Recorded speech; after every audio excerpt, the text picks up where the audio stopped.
Senate will come to order. The chaplain, Dr. Black, will open the Senate with prayer.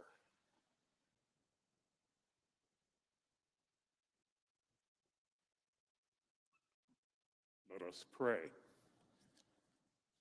Great Redeemer, guide our lawmakers along the best path to fulfill your purposes on earth. May they submit to your wisdom and providential leading, believing that you will supply all of their needs. Remind them that your unfailing love accompanies those who put their trust in you. Lord, give our senators an attitude of reverential awe that will keep them from evil. Inspire them to rejoice and be glad as they strive to live lives of purity and obedience. And Lord, as we remember Pearl Harbor on this December 7th, thank you for your loving and prevailing providence. May we show our gratitude by facing the future without fear. We pray in your majestic name. Amen. Would you please join me in the Pledge of Allegiance? I pledge allegiance to the flag of the United States of America and to the republic for which it stands, one nation under God, indivisible, with liberty and justice for all.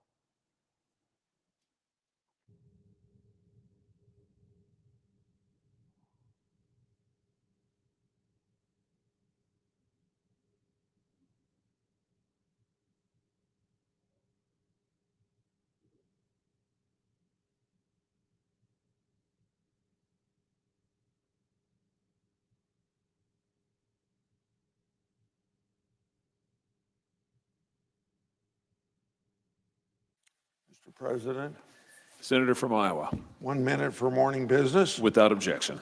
I want to visit with my colleagues about something that hasn't happened in Iowa for over 100 years. Over the weekend, the Iowa State football team completed their regular season play. The Cyclones are having a noteworthy season. They secured the first place rank in the Big 12 Conference regular season after winning 5 consecutive conference games and 8 overall conference wins this season. The good news doesn't stop there for the Iowa State football program. The Cyclones finished first place in the league play for the first time since 1912, when they won the Missouri Valley Conference. This has earned the Cyclones their well-deserved spot in the Big 12 title game on December the 19th, the first ever Big 12 championship appearance in Iowa State University's history. I want to applaud the Cyclones for their historic season. So many fans, including me, will be rooting them on for the Big 12 championship game. I yield the floor. I suggest the absence of The clerk will call the roll. Mr. Alexander.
The senator from Vermont. Mr. President, I ask consent to call the quorum be dispensed with. Without objection. Under the previous order, the leadership time is reserved. Morning business is closed. Under the previous order, the Senate will proceed to executive session to resume consideration of the following nomination, which the clerk will report. Nomination, the judiciary, Stephen Sidney Schwartz of Virginia to be a judge of the United States Court of Federal Claims. Senator from Vermont. Mr. President, I'm speaking both as a senator from Vermont and as vice chairman of the Senate Appropriations Committee. And I'm speaking with concern about what's happening in the Senate. It's been 321 days since the first COVID-19 case was reported in the United States. 321 days. It's been 282 days since the first COVID-19 death was reported in the United States. The Bureau of Labor Statistics reports that the unemployment rate in November was 6.7%, nearly double the rate in November of last year. Hundreds of thousands of small businesses across the country have closed permanently, all due to COVID. As of today, there are more than 14,800,000 reported cases of COVID-19 in the United States. To put that in perspective, that's 1 million more than just a week ago. More than 282,000 Americans have died. And it's been 256 days since the Senate passed the CARES Act. 256 days since the Senate acted in a comprehensive, meaningful way to address the real and mounting concerns and needs of our constituents.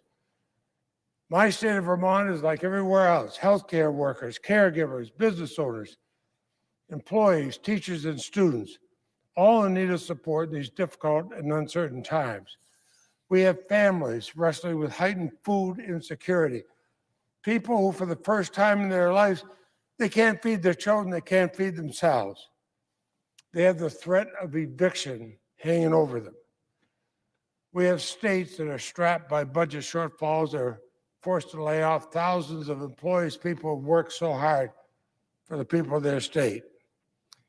It's been 205 days since the House first passed the HEROES Act. And it's been 65 days since they stepped forward to offer a substantial compromise on the HEROES Act and pass it again. And where does it sit? It sits on my friend, the Republican leader's desk. It's collecting dust. It's the largest and most significant bill in the McConnell legislative graveyard. Why aren't we voting? Look what happens. We can't bring ourselves to actually vote on something to help Americans, help the people of our own state. They're being thrown out of their houses, their apartments, and off their jobs. And we come in for a few days, then get on an airplane, fly back home, taxpayers paying for it, taxpayers paying our salaries and all, and nothing happens. Now, like millions of Americans, I'm encouraged by the news in recent weeks that pharmaceutical companies are making significant progress in vaccine development. I'm encouraged that some of these vaccines may be available as early as later this month. But let's not forget why we're able to develop vaccines so quickly. It's because of long-standing federal investment in cutting-edge research at the National Institutes of Health. Research has been backed by so many of us in both parties for years in this body. NIH-funded research in genetic and genomic sequencing enabled the rapid and efficient pivot to COVID-19 research that led to the vaccine. This is the power of federal dollars when it's targeted to solve a national problem. We need more of that today. The development of several promised vaccines is great news. But if you don't have a comprehensive plan in place and the resources to implement it, how can we ensure that vaccination is safe, effective, widely available, and free? Can anybody stand up and say every part of their state will have vaccination? No, the money's not there yet. We have nothing on that. And it's complete abdication of our responsibility as elected representatives that we simply failed to act. Now, I know that my friends across the aisle will probably rush to the floor. They'll blame Democrats for stalling their inadequate, face-saving proposal that they went through the motion to bring before the elections. Remember what it was. It was a giveaway to insurance companies and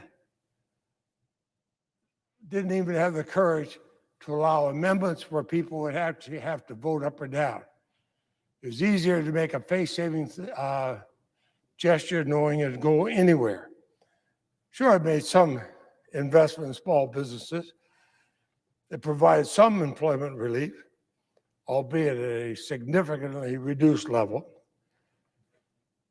But it also tied educational relief to forcing kids back into the classroom, even if it's an area where it wasn't safe to accommodate those children.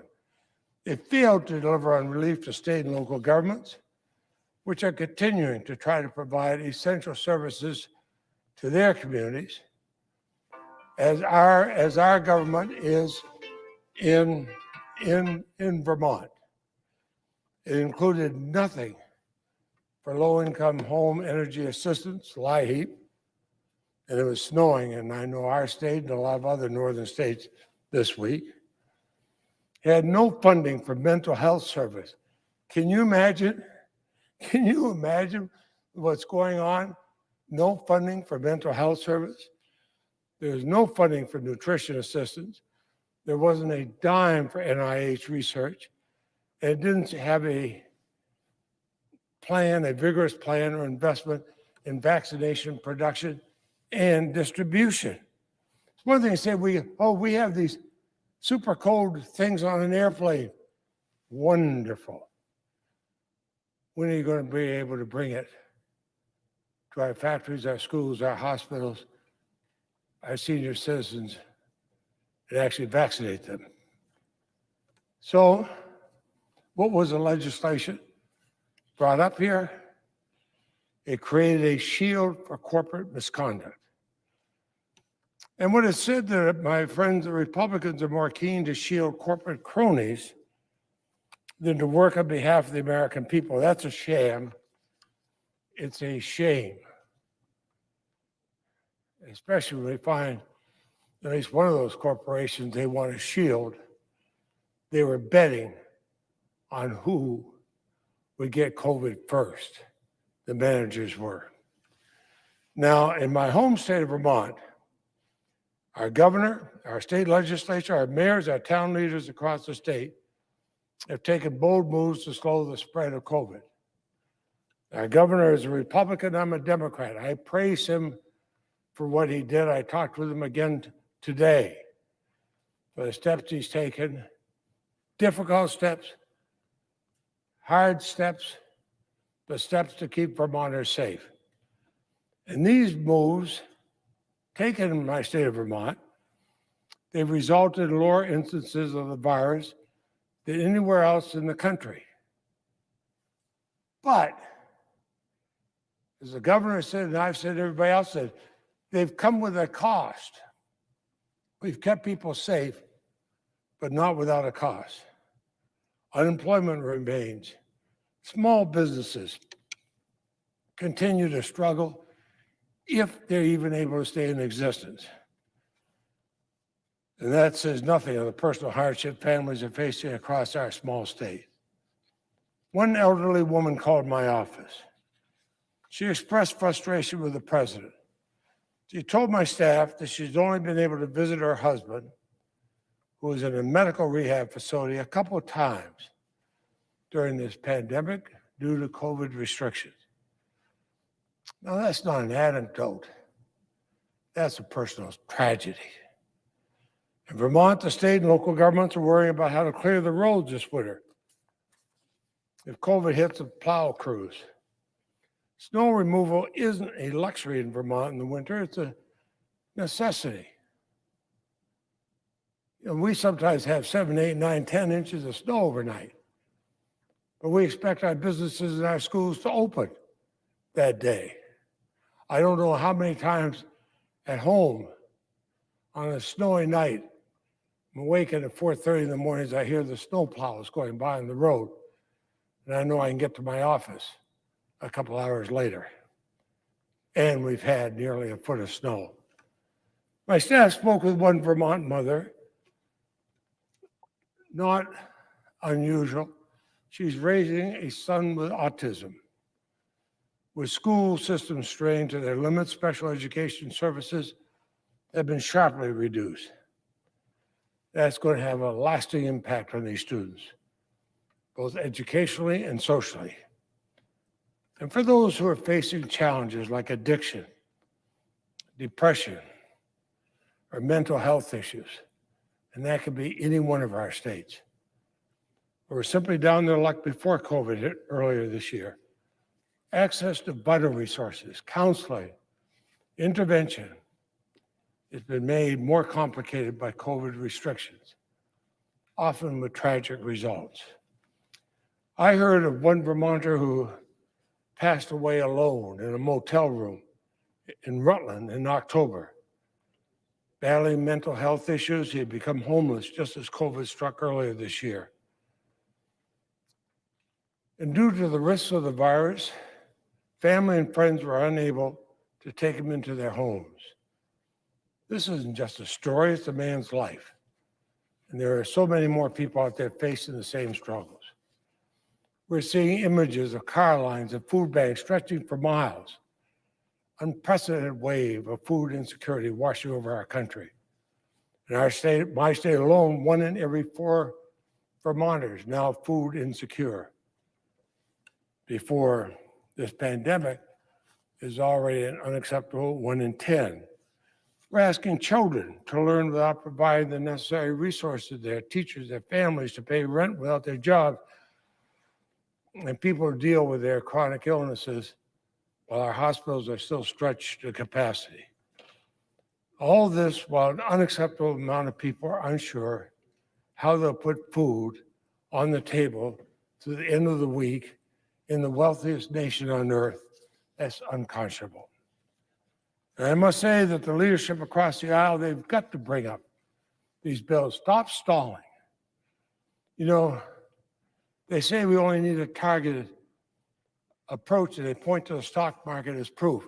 These people out of their jobs aren't looking at the stock market. These people who can't feed their children aren't looking at the stock market. These people whose rent has come due and they can't pay it, to them that's nonsense. The economy is not going to recover until we vanquish the virus. It's that simple, it's that basic, and people are suffering now. That's the cost of inaction. Inaction on real, comprehensive, bold COVID relief legislation.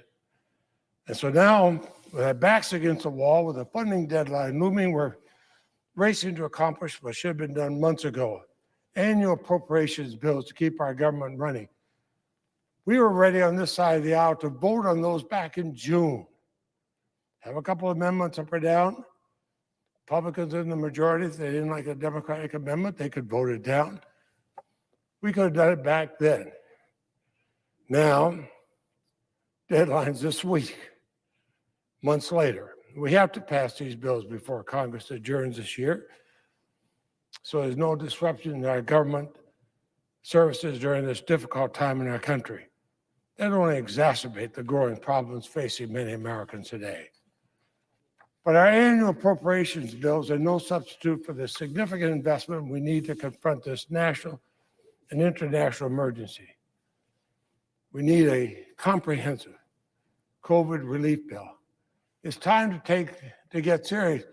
Instead of flying off every weekend back home, stay here, vote these things up or down. Bring up amendments on both sides of the aisle, time agreement on the amendments, and vote them up or down, because time is wasting. And how many hours have we spent racing to confirm nomination after nomination at the expense of everything else, including dealing with the emergency of this pandemic, while COVID cases soar and more people succumb to this virus? How much more time will the Senate waste while American families and communities suffer? It's time for us to do our job. We're elected for 6-year terms. Let's stay here for 6 days during the week if need be. Let's get it done. The American people are suffering enough. We shouldn't be adding to that strain by playing politics with these essential priorities. Madam President, I'm hearing from Vermonters every day, worried about unemployment benefits, their children's education, their health, or that of their loved ones, about food security, about keeping their homes and paying their bills. The Senate, when it's been at its best, has been the conscience of the nation. It's long past time that we start acting like the conscience of the nation. 256 days since the Senate took meaningful action on this COVID epidemic. We shouldn't wait a day longer. Let's set everything else aside. Let's have votes on these programs. Let's vote up or down. This senator is ready to do that. And I see the distinguished leader on the floor, and I yield the floor. Senator from Missouri. Madam President, in recognition of his outstanding service to my office this last year, I ask unanimous consent that Captain Ryan Albin, the Defense Fellow in my office, be granted floor privileges for the remainder of this Congress. Without objection. I yield the floor. Madam President, The Majority Leader. we've reached a time of year when the Senate has more important outstanding business than we have days to complete it. Delivering for the American people will take focus, dexterity, and genuine bipartisanship. On government funding, as I've said for weeks, it's my hope that our committee's work will bear fruit and a full-year funding package will come to the floor in both chambers. I anticipate that the Senate will take up a 1-week extension this week so the government does not close on December the 11th and work can continue through the end of next week. The nation needs our Democratic colleagues to resist the temptation to play brinksmanship with long-settled policy issues or push poison pill riders that they know would tank the process. We also expect to receive and pass a conference report on the annual defense authorization, and we need to continue confirming impressive nominees to vacancies in the judiciary and the executive branch. We senators are no strangers to end-of-year drama. By this time, the stakes are far higher. We're up against another even steeper surge in COVID-19 than we saw back in the spring. Workers and small businesses are once again struggling to make ends meet as states and localities step up precautions.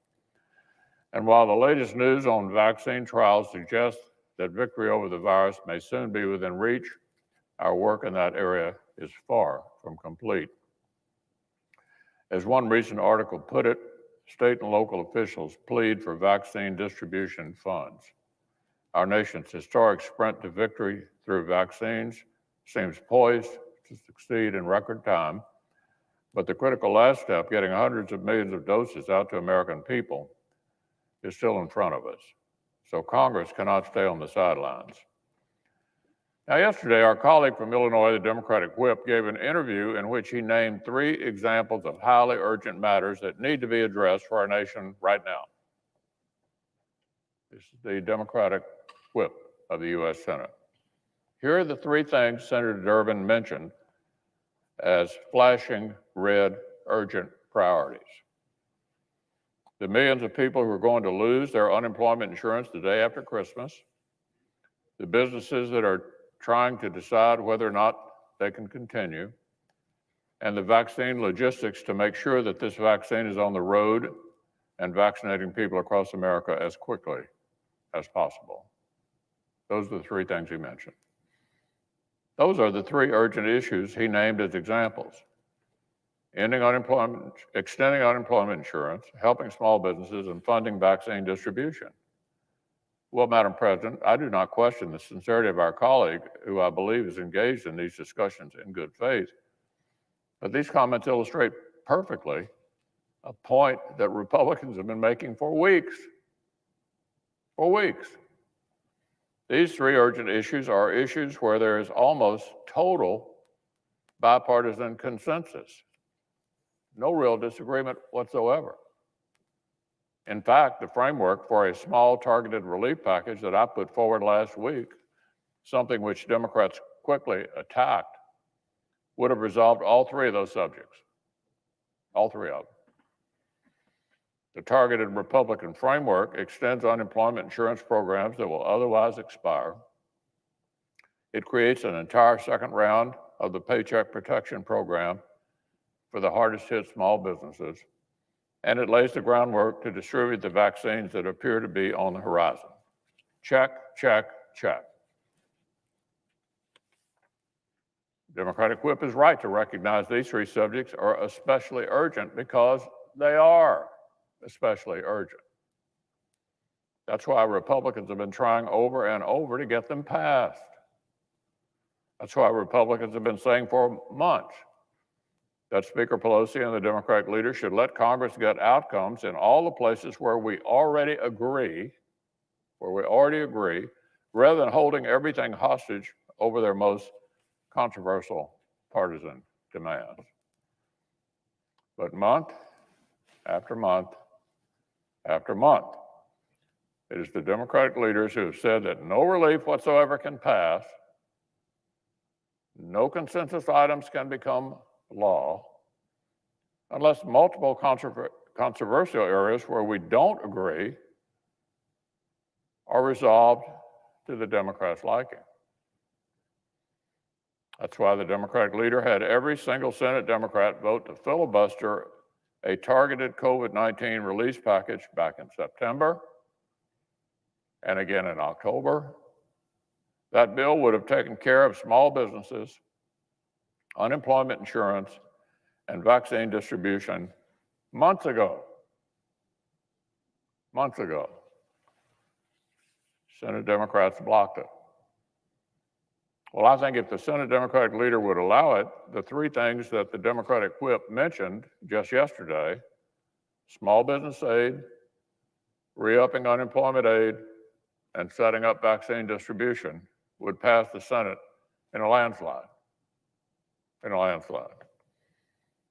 A targeted compromise on the most urgent items would pass by a massive bipartisan margin. We could easily put together a whole slew of common sense policies, including those three and other things like legal protections that universities and the American Council on Education have been pleading for. Bring it to the floor and pass it. Everyone knows why this hasn't happened. There's one reason. The Speaker of the House and the Democratic leader have spent months tying the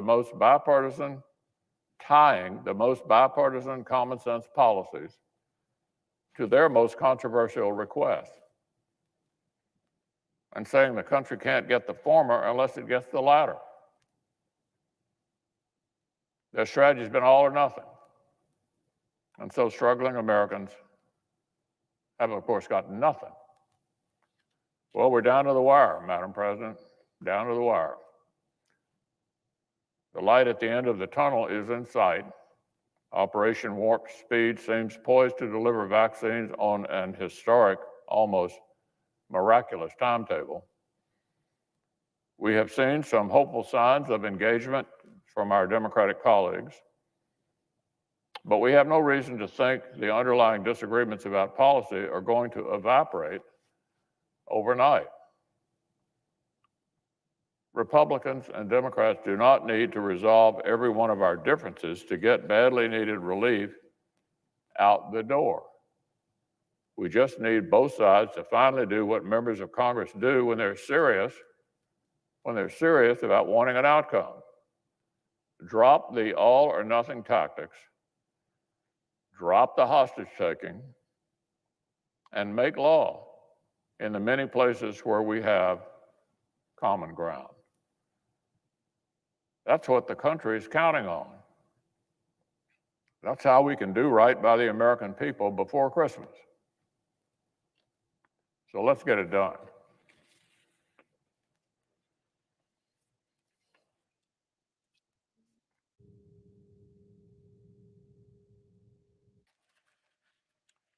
Madam President, I move to proceed to legislative session.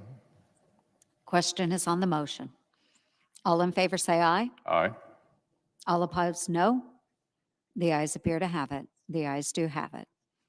Motion is agreed to. I move to proceed to executive session to consider calendar number 912.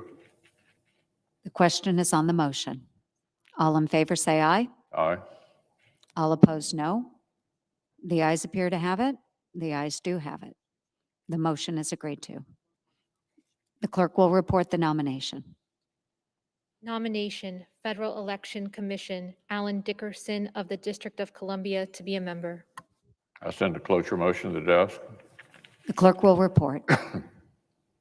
Cloture motion, we, the undersigned senators, in accordance with the provisions of Rule 22 of the Standing Rules of the Senate, do hereby move to bring to a close the debate on the nomination of Alan Dickerson of the District of Columbia to be a member of the Federal Election Commission, signed by 17 senators as follows.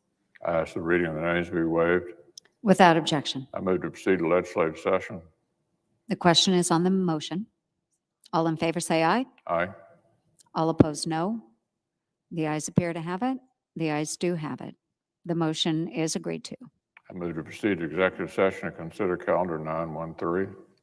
The question is on the motion. All in favor, say aye. Aye. All opposed, no. The ayes appear to have it. The ayes do have it. The motion is agreed to. The clerk will report the nomination. Nomination, Federal Election Commission, Shauna M. Broussard of Louisiana to be a member. I send a cloture motion to the desk. The clerk will report. Cloture motion, we, the undersigned senators, in accordance with the provisions of Rule 22 of the Standing Rules of the Senate, do hereby move to bring to a close debate on the nomination of Shauna M. Broussard of Louisiana to be a member of the Federal Election Commission, signed by 17 senators as follows. I send the reading of the names be waived. Without objection. I move to proceed to legislative session. The question is on the motion. All in favor, say aye. Aye. All opposed, no. The ayes appear to have it. The ayes do have it. The motion is agreed to. I move to proceed to executive session to consider calendar 914. The question is on the motion. All in favor, say aye. Aye. All opposed, no. The ayes appear to have it. The ayes do have it, and the motion is agreed to. The clerk will report the nomination.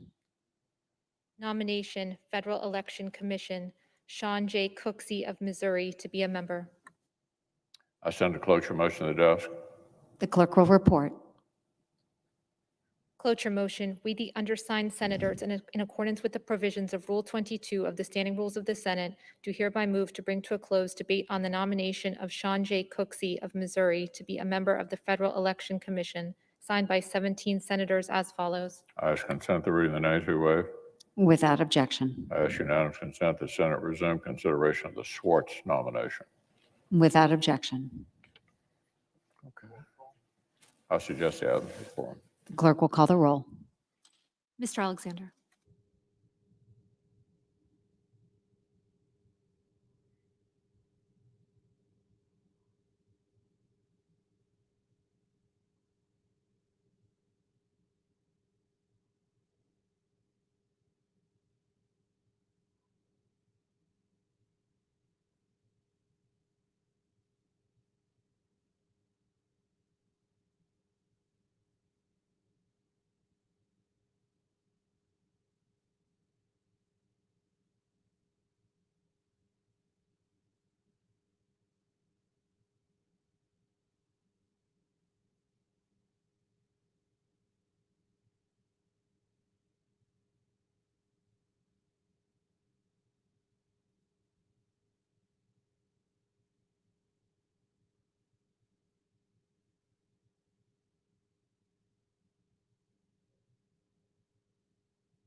President, Democratic are we in leader. a quorum? We I are ask unanimous consent the quorum be dispensed with. without objection.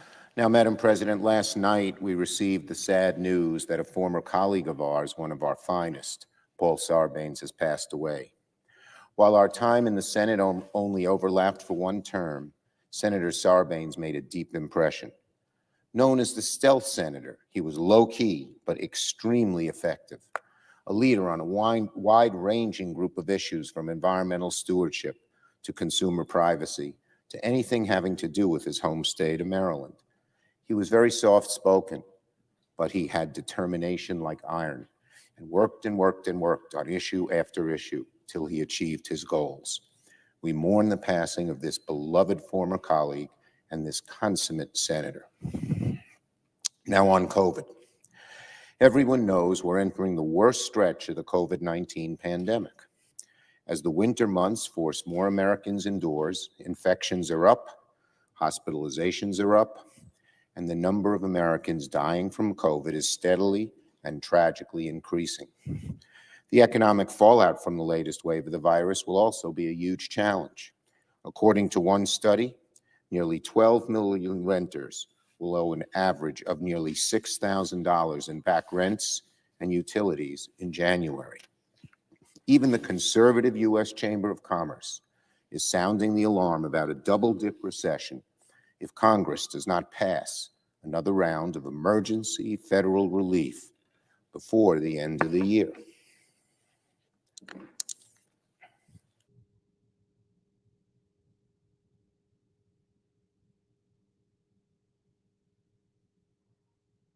Unfortunately, our efforts to pass another emergency relief bill through the Senate have been stalled until now for one reason.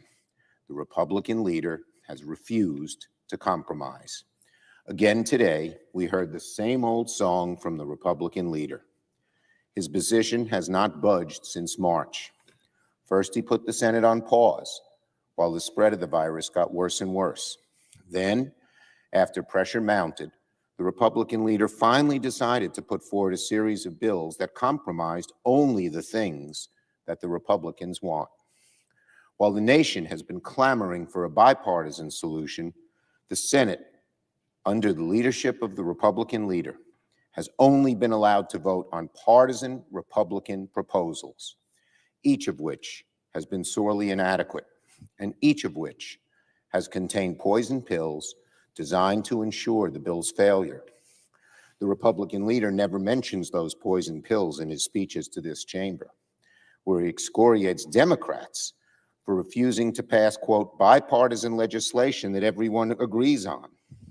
But bipartisan does not mean Democrats must agree to whatever the Republican leader wants or whatever issues he picks. Bipartisan means both sides sitting down, finding an agreement. We all know that's the case. We have a Democratic House. They're going to need Democratic votes in the Senate. So Senate Democrats are simply asking the Republican leader to do one thing: sit down and negotiate. Now, since March, since Secretary Mnuchin and I negotiated the CARES bill, the Republican leader has constantly refused to sit down with Republicans and negotiate a bipartisan solution. He puts his bill with no Democratic input on the floor and says, take it or leave it. That is no way to get things done. It wasn't in April or May or June or July or August or September or November, and it isn't now. Speaker, we want the leader to sit down and negotiate so we can come up with a bipartisan proposal that can pass both the House and the Senate. And Speaker Pelosi and I have modified our proposal several times in an effort to meet our Republican counterparts in the middle. Last week, Speaker Pelosi and I went even further and agreed to use a bipartisan bill crafted by moderate senators from both sides of the aisle as a framework for the negotiations. We have not heard the same willingness from the Republican leader. However, there are some encouraging signs. The bipartisan group of senators and House members working on this latest proposal continues to make progress. I was encouraged to see the senator from Louisiana this weekend say he was hopeful the president would sign such an agreement. Let's use the work of the Gang of Eight as the basis for bipartisan negotiations and compromise. The bottom line, we have to get something done for the American people before the end of the year. We Democrats have been trying since the spring, back when Republicans were saying, quote, they did not feel the urgency of acting. I believe those were the leader's words. Well, it's going to take a sense of urgency now, Mr. Leader, and it's going to take a willingness to give a little, not just to put your bill on the floor and say, take it or leave it. As I said, it's encouraging that some Republicans are already on that path. Hopefully, the Republican leader can catch up with the more fair-minded members of his caucus. Now on nominations, another matter. The incoming Biden administration continues to name candidates it will tap to lead cabinet agencies and other key positions in the federal government. Today, President-elect Biden introduced his healthcare team, including Dr. Fauci, who will stay on, thank God, as chief medical advisor, Dr. Vivek Murthy to serve as Surgeon General, Dr. Rochelle Walensky to head the CDC, and Javier Becerra, the Attorney General of California, to be the next Secretary of Health and Human Services. Like most of President Biden's selections so far, Mr. Becerra's nomination is groundbreaking. He would be the first Latino to ever run the Department of Health and Human Services. Now, these nominees, once confirmed, will face a monumental task. President-elect Biden will inherit a once-in-a-generation healthcare crisis, a crisis made worse by the Trump administration's lack of focus, competency, and consistency over the past year. By naming a deeply experienced and tested team of senior healthcare advisors, President-elect Biden is getting ready to right the ship and execute a whole-of-government approach to crushing the virus and providing affordable health care to all Americans.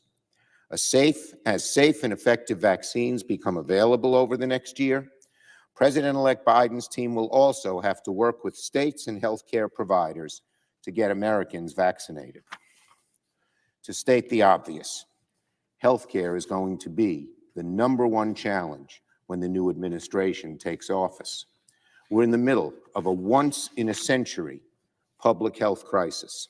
Accordingly, President-elect Biden's team should be confirmed swiftly to ensure that no time is lost in the fight against the pandemic. Regrettably, there's a split screen this week between the seriousness of the incoming Biden administration and the activities of the Republican majority here in the Senate. On Tuesday, the Republican chairman of the Homeland Security Committee has invited Dr. Jane Orient to give testimony at a hearing in his committee. Dr. Orient is a member of the Association of American Physicians and Surgeons, a benign-sounding name that obscures some dangerous policies. According to the New York Times, Dr. Orient's association, quote, opposes government involvement in medicine and views federal vaccine mandates as a violation of human rights, unquote. Dr. Orient herself has expressed skepticism about coronavirus vaccines and continues to hawk hydroxychloroquine as COVID-19 treatment, following the lead of President Trump, who boosted the drug despite scientific evidence that it's ineffective. So while President Biden is nominating experienced, committed public servants to lead the administration's healthcare policy, the next administration's healthcare policy, the Republican majority is inviting prominent anti-vaxxers to Senate committee hearings. A study in contrasts, to say the least. After one of the most difficult years in recent memory, we finally have a light at the end of the tunnel in the discovery of several effective and safe vaccines. They're the best chance we have of ending the terrible scourge of this disease and getting our lives back to normal. And yet, the effectiveness of the vaccine only matters insofar as the number of Americans who are willing to take it. The more Senate Republicans dip their toes into the water of these anti-science, anti-vax conspiracy theories, the more damage it does to our country. Public figures at all levels should be building up confidence in a vaccine, not giving a platform to those who would undermine it. The senator from Wisconsin, the chairman of the Homeland Security Committee, should revoke his invitation to Dr. Orient. I yield the floor.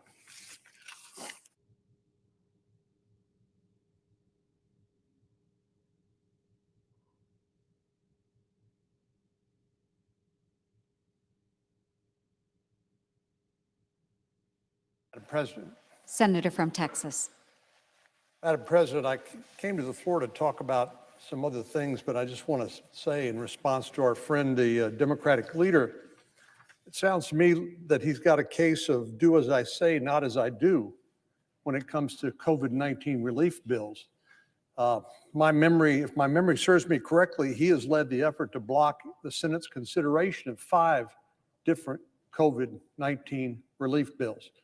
Speaker Pelosi has made the incredible statement that nothing is better than something when it comes to COVID-19 relief. That's easy to say when you're still getting a paycheck, when you've got a job you can go do and you can provide for your family and you have access to health care.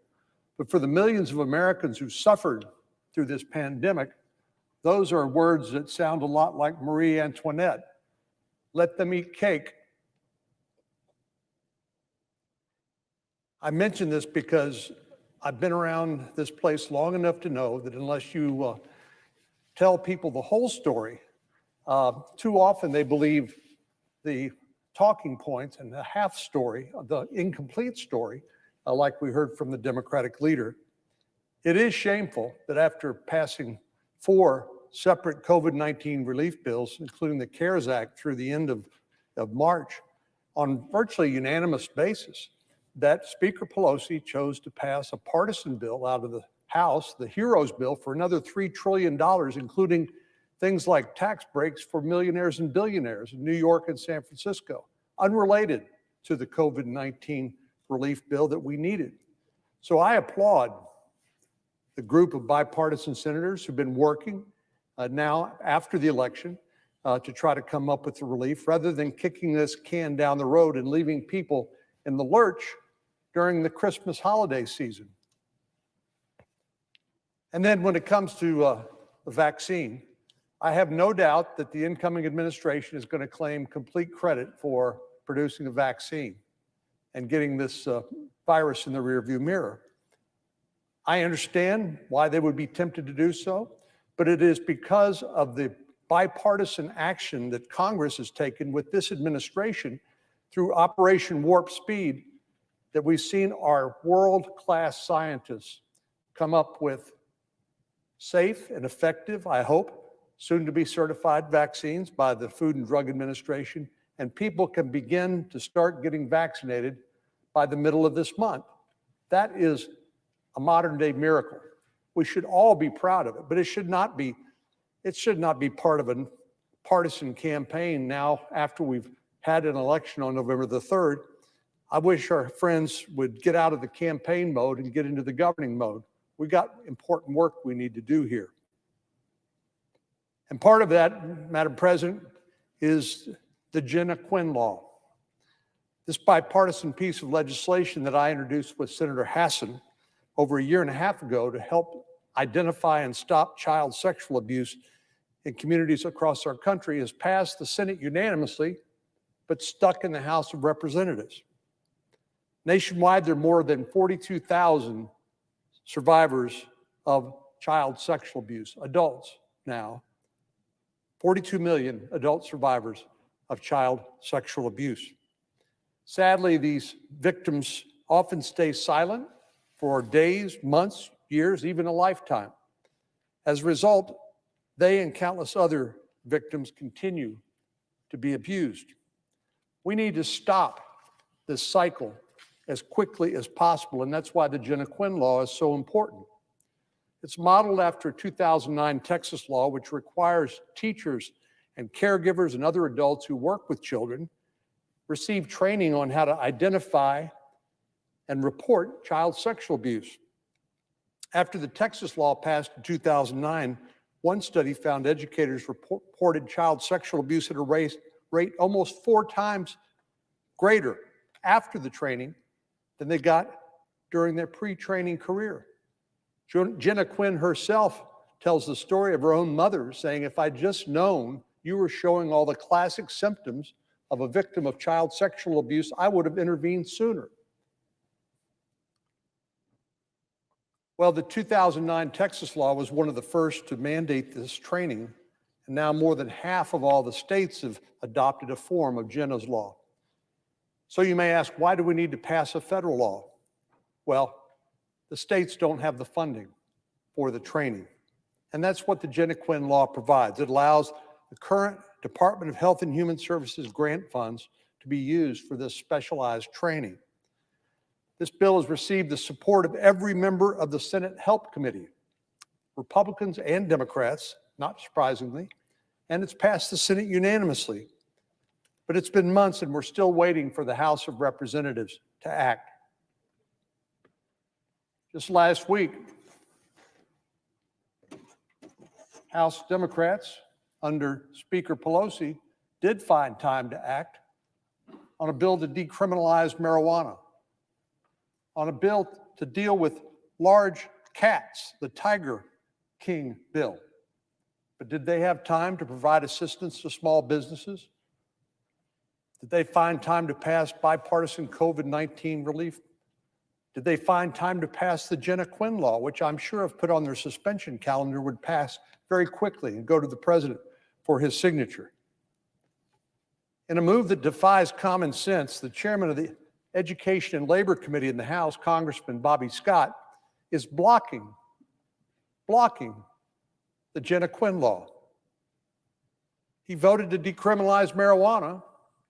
He voted to ban the private ownership of big cats, but he won't even let the Jenna Quinn law receive an up or down vote on the floor of the House of Representatives. Well, if you're confused by the logic of this move, you're not alone, especially because the urgency for this legislation has only grown during the pandemic. As families have stayed at home as part of the mitigation efforts, their lives have been filled with a range of new stressors: loss of income, isolation, health anxiety, and the stress of teaching children at home can test even the healthiest families and relationships. But they also put children at a higher risk for abuse and neglect. In April of this year, nationwide reports of abuse or neglect dropped an average of 40% compared to the same time last year. Now, ordinarily you would say, well, that's good news, but the reason why the reports of abuse and neglect have dropped is because children have not been going to their classrooms where the teachers who train in identifying these signs and symptoms can see them and help them by intervening. In 2018, 2/3 of the reports of child abuse were submitted by people who came in contact with children as part of their jobs. I mentioned teachers, counselors, caregivers, but also police officers, lawyers, social services, but predominantly teachers who see these children at school. Teachers, education professionals, and other support staff at schools like bus drivers are responsible for more than half of the reports of child abuse.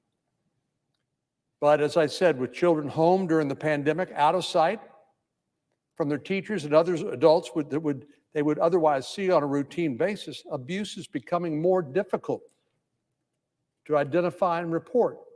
Not because it's not happening, but because these children are having to suffer silently, living with, perhaps locked down with their abuser.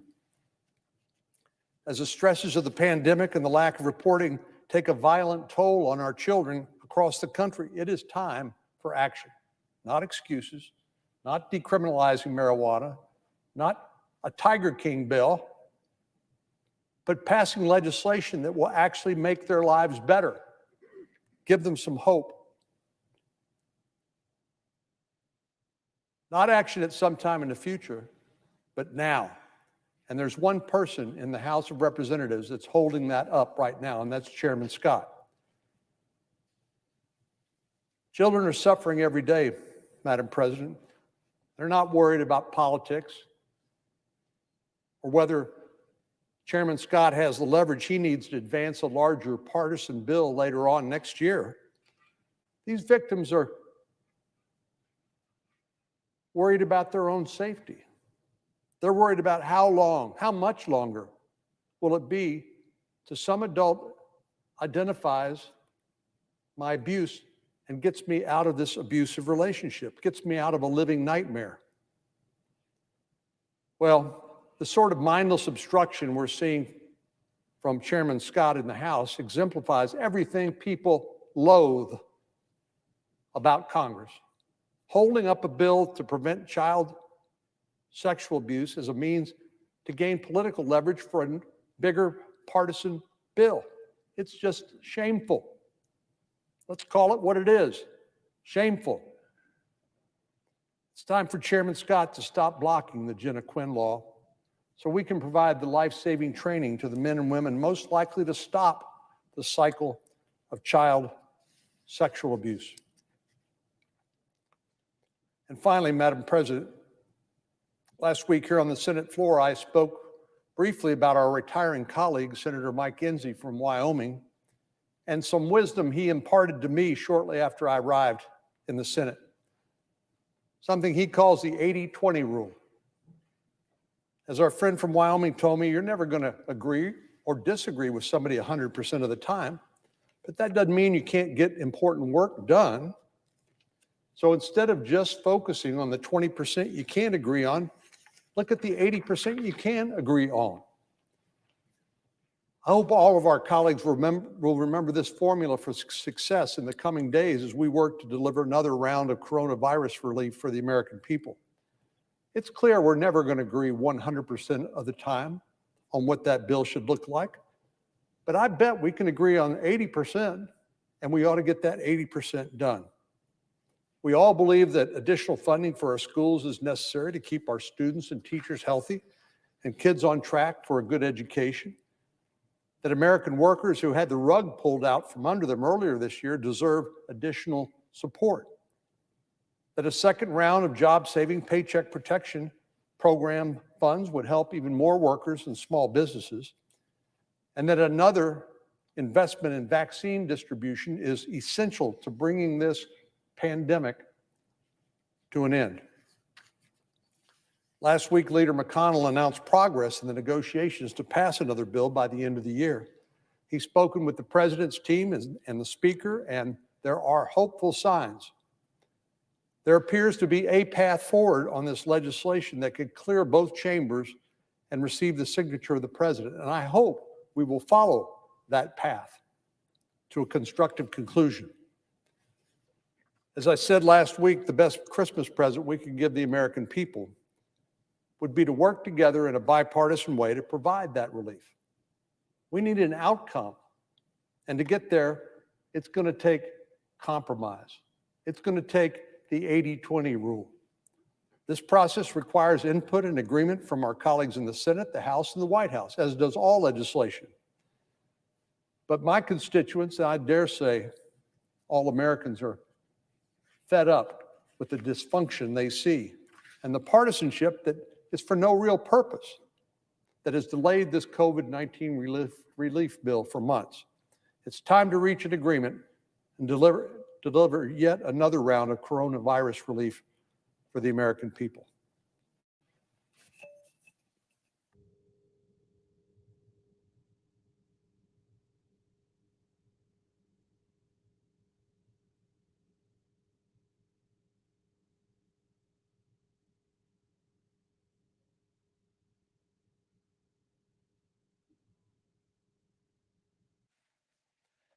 Madam President. Senator from Idaho. Thank you, Madam President. I rise today to highlight some meaningful progress underway on the Nez Perce Clearwater National Forests to improve the health of these forests. These collaborative efforts are showing progress and are an example of where we could go nationally. Collaboration brings results. I've been a longtime champion of collaboration to address public lands management disputes, as collaborative processes are good for the environment and good for natural resource-based economies. Collaborative problem solving is a key way to ensure that all voices are heard and long-term solutions are crafted. Working together through collaboration does not require a sacrifice of principles, but it does require earnest negotiations with respect for ideas from all perspectives and a willingness to work to understand each other's objectives. Inevitably, at several points along the collaborative path, there are strong disagreements. However, participants' refusal to quit is a key attribute of successful collaborative efforts. One of the greatest benefits of collaboration is that it enables the achievement of solutions that are better than the status quo for all stakeholders. Such solutions are better for the environment and the economy. Through collaboration, participants can actually achieve their objectives and in ways that benefit the entire community. The work on the Nez Perce Clearwater National Forest is a great example of the benefits of collaborative efforts. The Clearwater Basin Collaborative, or CBC as we call it, which was officially launched 12 years ago, has had an important role in furthering discussions about the management of the Nez Perce Clearwater National Forests. Nez Perce tribal representatives, representatives of federal and state agencies, county commissioners, local communities, timber companies, conservation groups, and other stakeholders make up the CBC's working group that accommodates a diverse array of viewpoints and objectives. I met with members of the predecessor group called the Conkleville Collaborative and welcomed the opportunity to be a part of the CBC's official launch in 2008.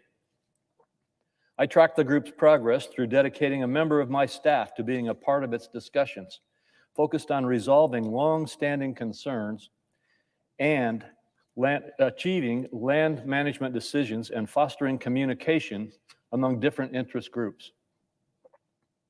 The remarkable landscape it works to enhance encompasses forest lands providing habitat for treasured wildlife and anadromous fish species, resources for local communities, including timber, livestock, grazing, and mining, and natural carbon sinks that help our planet. The Nez Perce Clearwater National Forest span 4 million acres. 3 rivers flow through the forest, providing important water resources, outstanding fishing, and other recreational opportunities.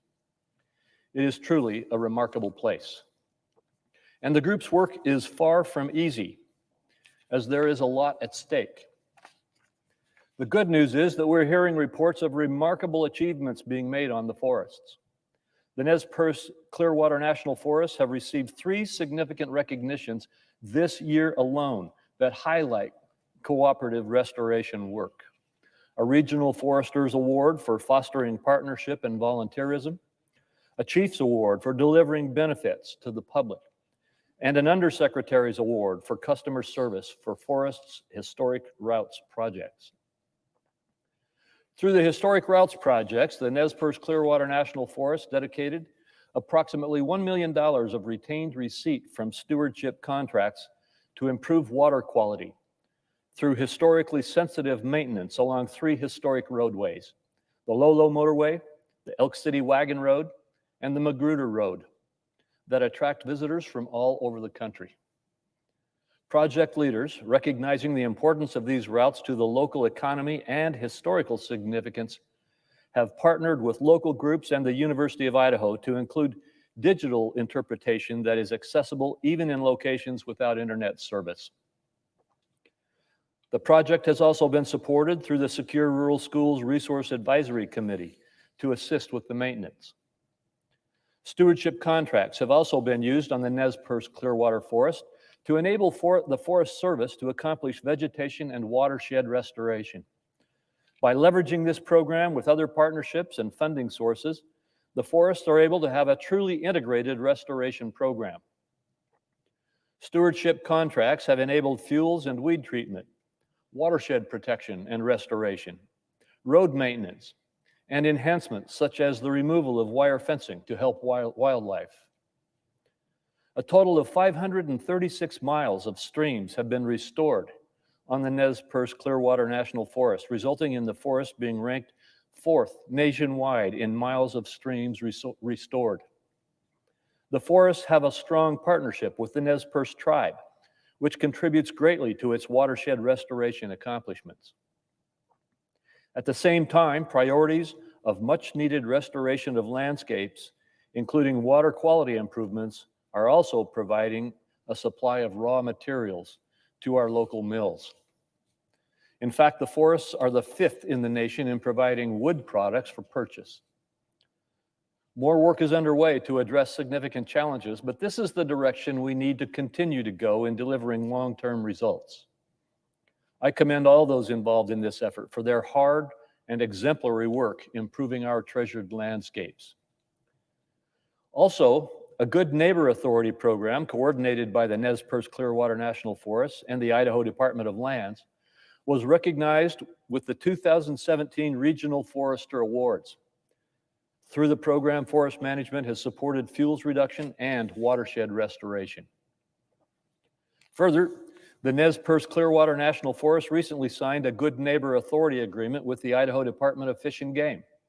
This will enable the forest and the Idaho Department of Fish and Game to work more seamlessly as they collaborate on projects to enhance wildlife habitat, such as aspen restoration.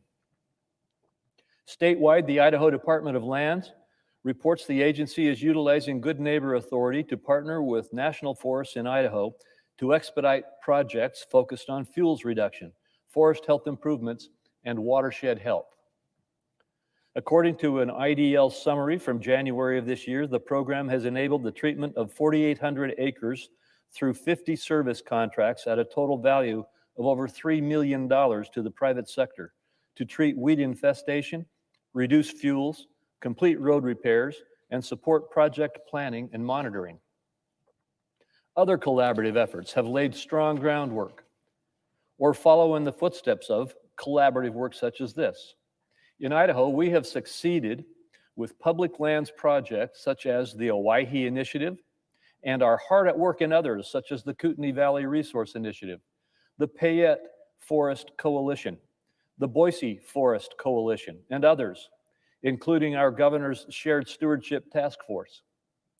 And I also look forward to the soon-to-be completed recommendation of the governor's Salmon Work Group. Federal policy must empower collaboration and forest health. As senators and shared stewards of these natural resources, we must continuously work to ensure federal statute and policy empowers collaborative efforts and forest health projects. In 2003, I was proud to work with my congressional colleagues, including Senator Ron Wyden of Oregon and many others, to enact the Healthy Forest Restoration Act, or HFRA, to help provide the U.S. Forest Service with the tools needed to do the necessary work on the ground to restore our forests to help and reduce the threat of a catastrophic wildfire to our communities and ecosystems. The HFRA was designed to encourage fuel reduction efforts, protect old-growth forests, enhance water quality, promote community-based land management and public involvement in forest management, and address insect and disease problems. The HFRA has promoted stewardship contracting projects which incorporate public-private partnerships emphasizing more localized forest management. In the years since the enactment of the HFRA, Congress has enacted additional legislation to advance forest health. For example, in the 2014 Farm Bill, we included permanent authority for stewardship contracting and the authorization of Good Neighbor Authority. Good Neighbor Authority expanded the federal government's ability to partner with state foresters on restoration projects, including bark beetle treatments across state and federal boundaries. Subsequently, the 2018 Farm Bill included an expansion of Good Neighbor Authority It credited with increasing the pace and scale of forest restoration projects across Idaho. The 2018 Farm Bill also importantly included a 10-year reauthorization of the Collaborative Forest Landscape Restoration Program, which has enabled the expansion of active collaboration and land use groups in Idaho. The program encourages large-scale, that's 50,000 plus acres, collaborative, science-based forest restoration projects in a way that encourages environmental and economic sustainability. The U.S. Forest Service reported that in the first 10 years of the program, the CFLRP opportunities brought together more than 420 organizations to engage in local collaboratives. And CFLRP projects treated 3.8 million acres to reduce wildfire risk. The CFLRP has supported collaborative work of the Clearwater Basin Collaborative and the Nez Perce Clearwater Forest to restore conditions within the 1.4 million acre Selway Middle Fork ecosystem. Through stream improvements, the replacement of culverts, preventing fish passage, road and trail maintenance, and the reduction of wildfire fuel loads. Also, the reauthorized Collaborative Forest Landscape Restoration Program has 2 newly approved projects in Idaho, with 1 in each region. Region 1 encompasses the Panhandle National Forest, and in Regional 4, it encompasses the Payette and Boise National Forests.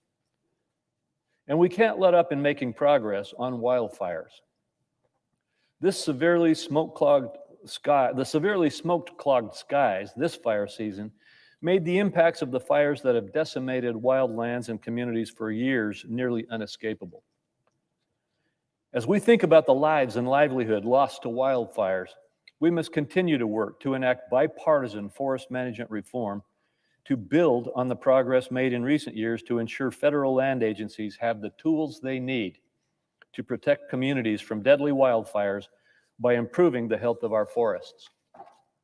Bipartisan legislation pending in this Senate would increase the active management of federal forests, cut red tape, reduce frivolous litigation, and advance fire risk reduction.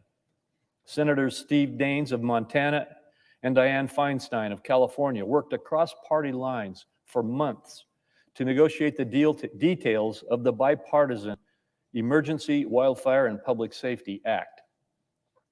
Enactment of sensible bipartisan legislation such as this, which is also co-sponsored by myself and my fellow senator colleague from Idaho, Jim Risch, can better enable land managers to reduce wildfire risk and respond effectively to an increasingly virulent wildfire reality. This will build on the successful enactment of bipartisan legislation to enable federal agencies to respond to wildfires as they would to other natural disasters and end the practice of fire borrowing. Forests make up 39% of the land in my home state of Idaho.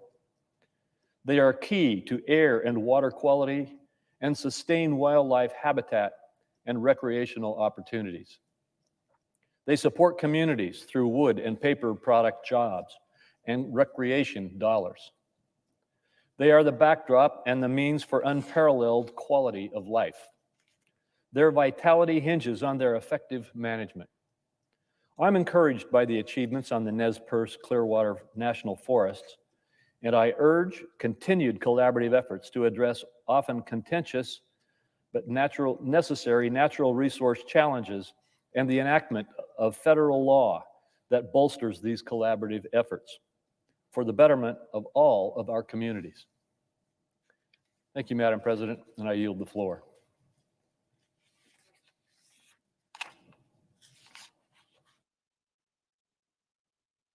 Oh, Marcia.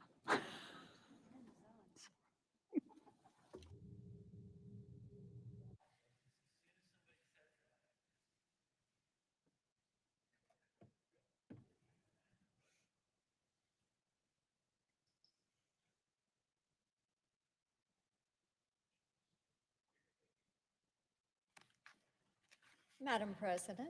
Senator from Tennessee. Thank you, Madam President. Over the past few months, there are many of us in this chamber that have taken big tech to task over their shady and biased business practices. In more than one hearing, we've grilled them on the privacy, censorship, and antitrust concerns that have allowed us to keep these CEOs in the hot seat. And that grilling has taken place by those of us on either side of the aisle. And these are big, big problems, and they're not going to disappear at the end of this Congress. These are problems that are going to be around. But one of the advantages of having these companies like Facebook and Twitter and Google living in our phones and in our homes is that it's much harder for oppressive governments and global bad actors to hide their crimes from the rest of the world. Just last year, about this time, the freedom fighters in Hong Kong, and this is a poster that I used on the floor just about this time of year, December 9th, 2019. And it shows the freedom fighters in Hong Kong, shows how they were making their case. We do not want to become like China. These freedom fighters in Hong Kong captured our attention when they filled the streets and demanded an end to the Chinese Communist Party's terrible crackdowns on free speech and expression. And while the coverage in the 24-hour news cycle definitely made an impact, it was the millions of tweets and Facebook posts and videos and blog posts that turned their movement into a collective global outcry for an end to violence and terror in Hong Kong. You see, people saw what was happening there. They saw it in real time. And even if they didn't fully understand the politics behind these protests, they knew that the disproportionate response by the Chinese government to stamp out these protests was wrong. As those posts flowed out of Hong Kong, support flowed right back in. And having spoken with many of these brave activists, it really meant the world to them that they were hearing from us. But while all of this was happening, something else, some counter messaging, if you will, was flowing from Beijing. It was a message of total capitulation sent by corporations, sports organizations, the mainstream media, and even powerful national and world leaders. They were all trying to keep the peace on behalf of their own self-interest. But as the days and weeks passed by, their blinders became more and more obvious. By that time, the online activist community had put the Chinese Communist Party's crimes on full display. What started as a debate on free speech and political autonomy morphed into a full indictment of the Chinese Communist Party's crimes against humanity, against the Uyghurs in Xinjiang, in Tibet, and Inner Mongolia, and all across mainland China. Thanks to internet freedom efforts made possible by the Open Technology Fund, tweets and videos describing the Chinese Communist Party's intolerance of dissent escaped the Great Firewall and made its way into Western news feeds. The spread of the coronavirus tore away the veil covering Beijing's corrupt relationship with the World Health Organization and other international organizations and revealed their scandalous cover-up of the virus's origins. All that truth right on our phones, right on our iPads and computer screens, on every screen in the house. But unfortunately for the millions suffering under the horrors of communism, truth didn't win the day. The people with the most responsibilities to speak up stayed silent because they were fearful of retaliation. It was too politically charged, too economically risky. Someone might take their criticisms the wrong way. And well, we can't have that now, can we?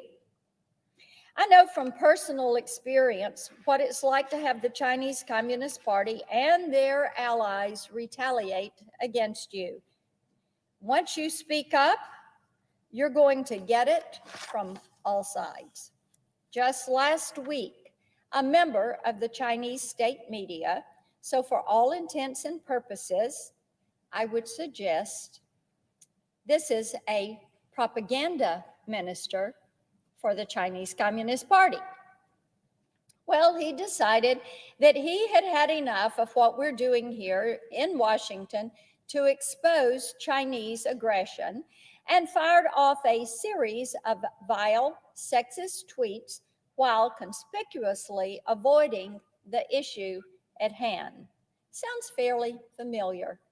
Attack the person, attack the messenger. But the thing is, Madam President, he was just mirroring the tactics used by his government. Beijing is all too happy to prey upon the ignorance of their massive online audience and encourage accusations of racism or xenophobia as the only acceptable response to evidence documenting their own racist, repressive politics. And that right there is how you end up with repressive regimes like the one in China gaining so much power on the global stage, when those who should know better allow their adversaries to cow them into silence. Madam President, I appreciate the importance of diplomacy, but diplomacy is meaningless without consequences. Activists, by their very nature, rise and fall based on their willingness to speak truth to power when the most influential among us allow evil regimes to escape those consequences. Today, I call on my colleagues to follow their example and use their work in this chamber to speak truth to power about the crimes of the Chinese Communist Party. We no longer have any excuse not to. If you want proof, pull out your phones and listen to what activists in Hong Kong, in Taiwan, in mainland China are telling you, or better yet, listen to what some of your colleagues are telling you. Hong Kong activist Joshua Wong currently sits in jail for the crime of criticizing his government. Madam President, I repeat this.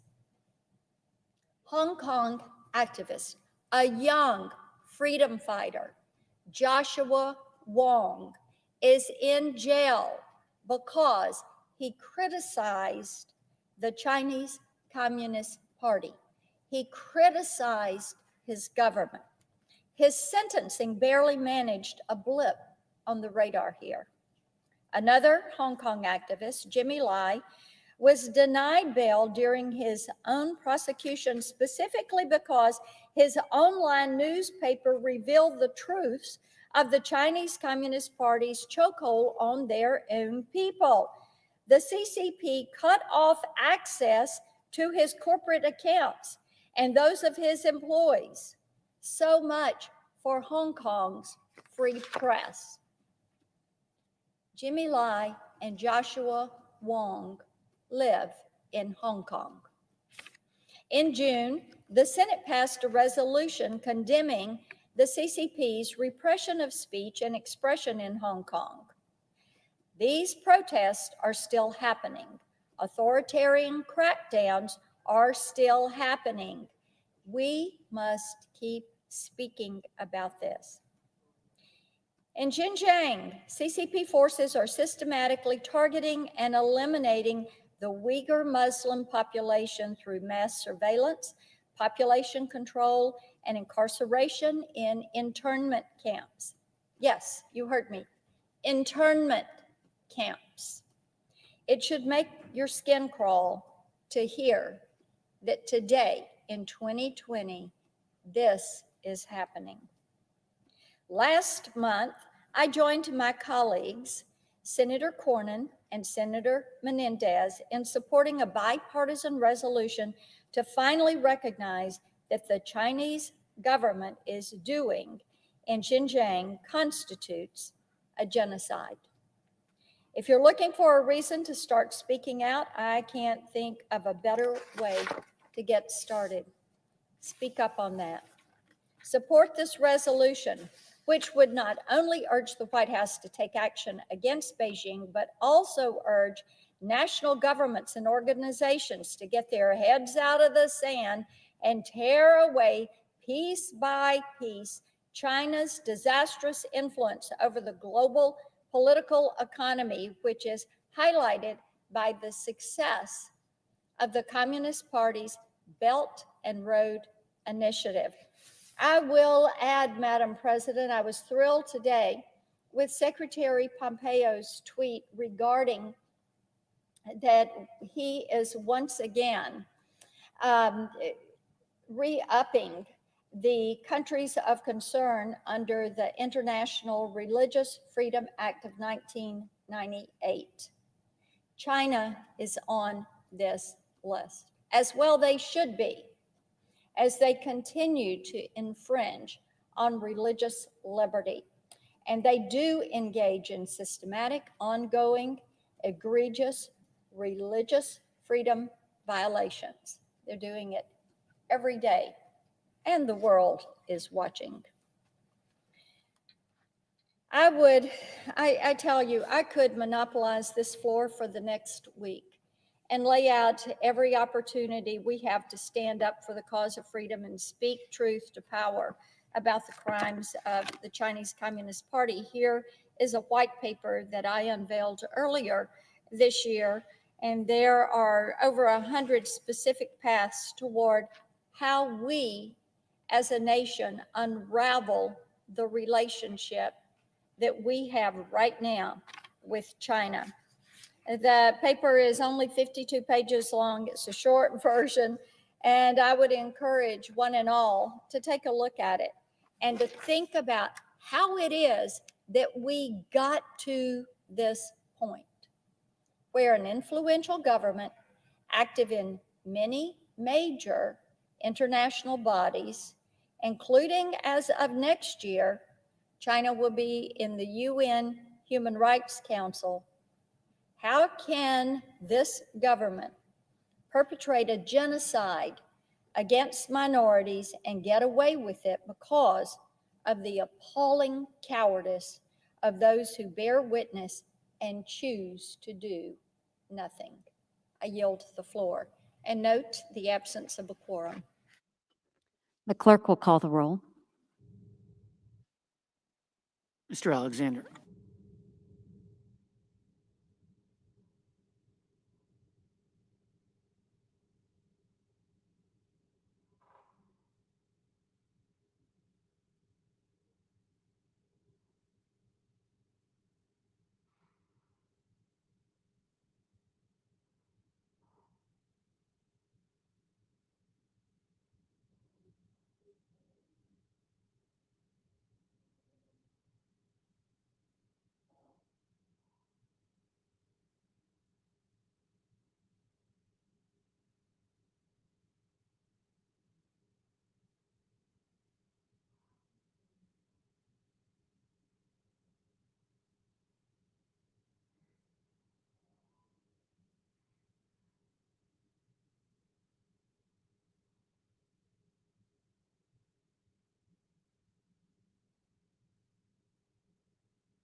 Mr. President, The senator from Wyoming is recognized. I'd ask that the quorum call be waived, Without objection.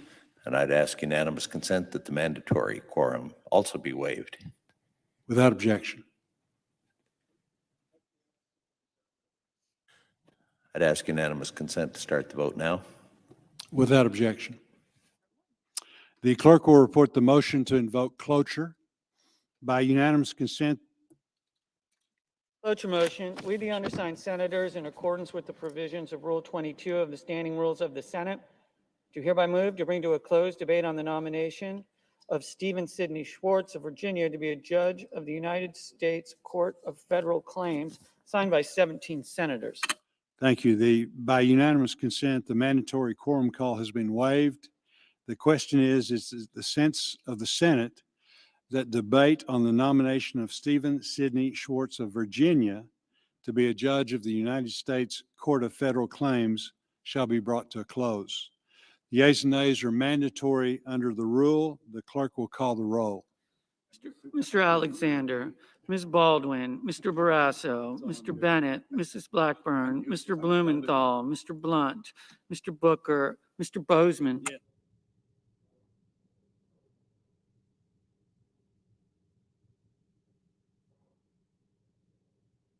Mr. Braun.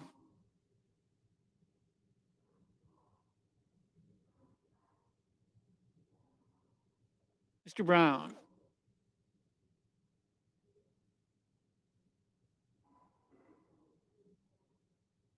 Mr. Burr. Ms. Cantwell.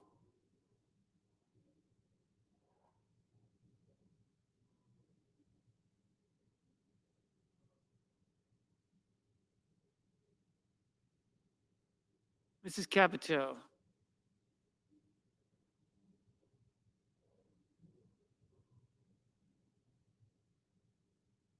Mr. Cardin. Mr. Carper.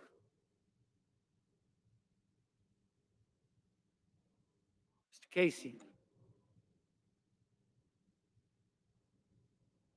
Mr. Cassidy.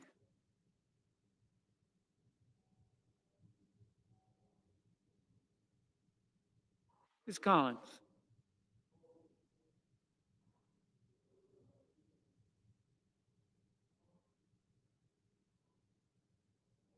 Mr. Coons.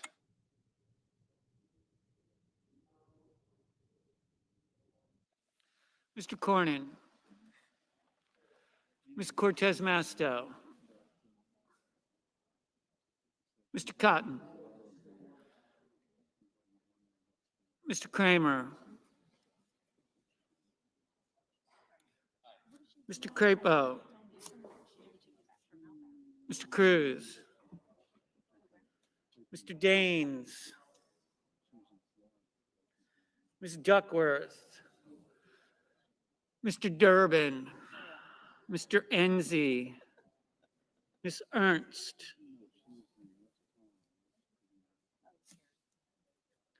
Mrs. Feinstein.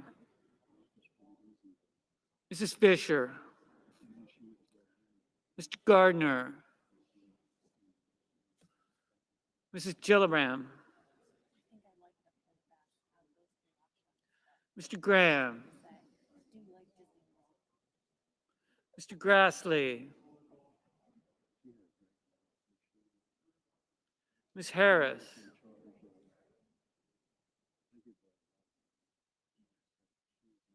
Ms. Hassan.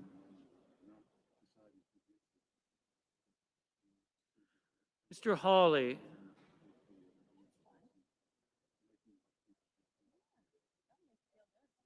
Mr. Heinrich.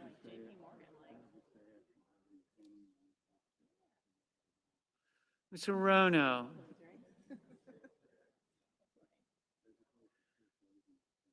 Mr. Hoven.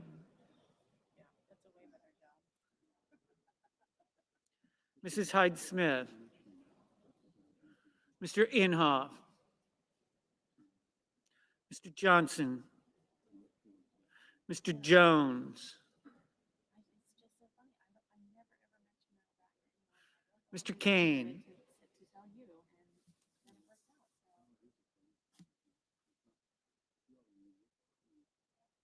Mr. Kelly. Mr. Kennedy. Mr. King. Ms. Klobuchar.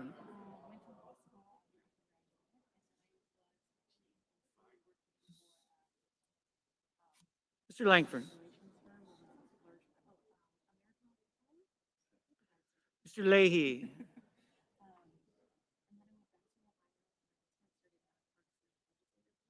Mr. Lee.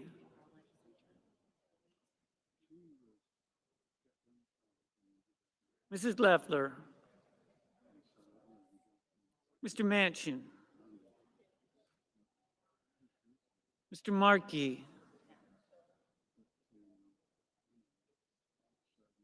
Mr. McConnell.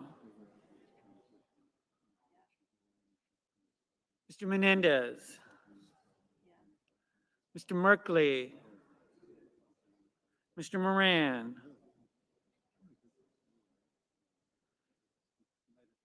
Ms. Murkowski.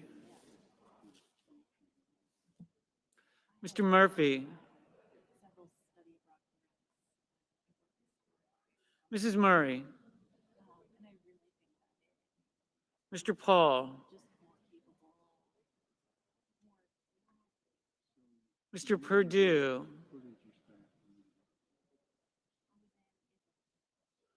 Mr. Peters.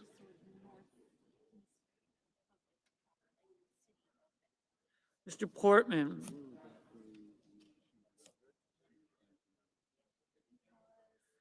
Mr. Reed. Mr. Risch.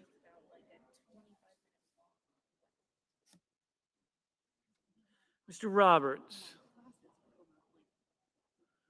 Mr. Romney. Ms. Rosen.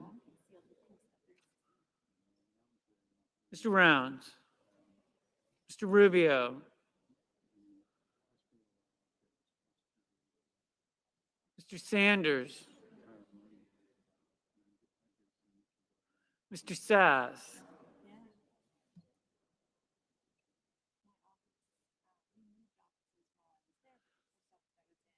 Mr. Schatz.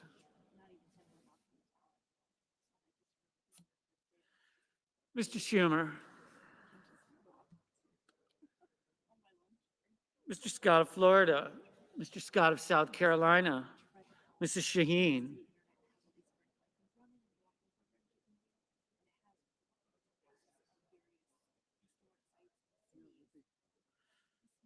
Mr. Shelby.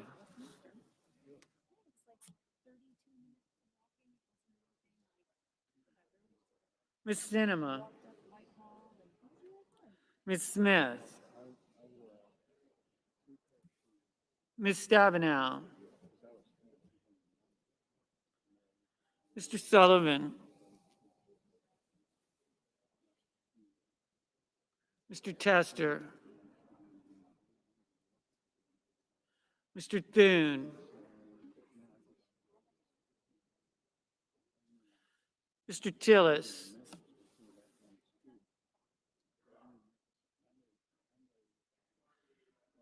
Mr. Toomey.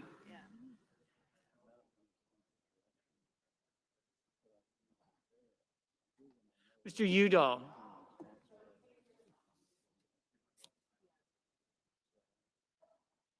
Mr. Van Hollen.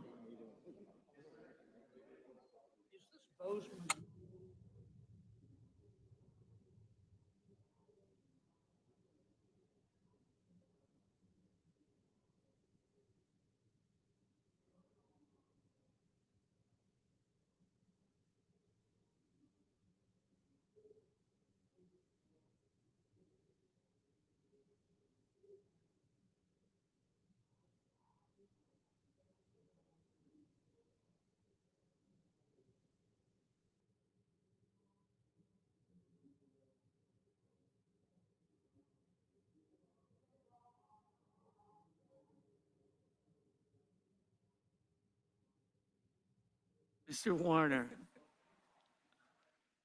Ms. Warren. Mr. Whitehouse. Mr. Wicker. Mr. Wyden.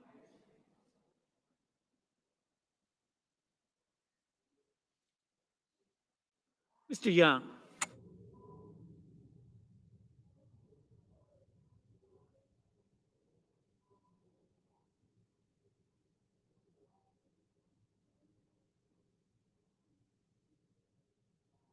Senators voting in the affirmative: Bozeman, Enzi, Gardner, Grassley, Kennedy, Rubio, Sass, Sullivan.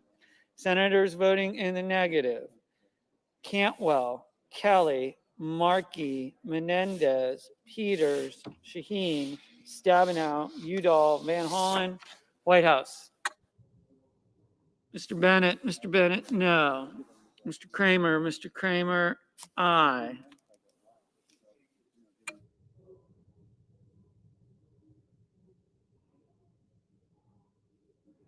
Mrs. Hyde Smith, aye.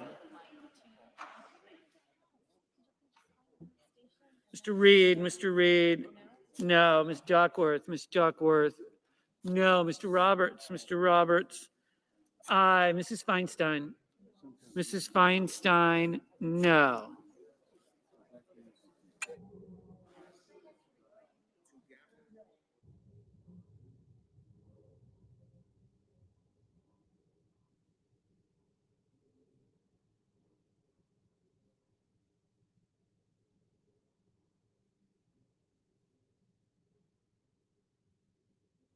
Mr. Cotton, aye.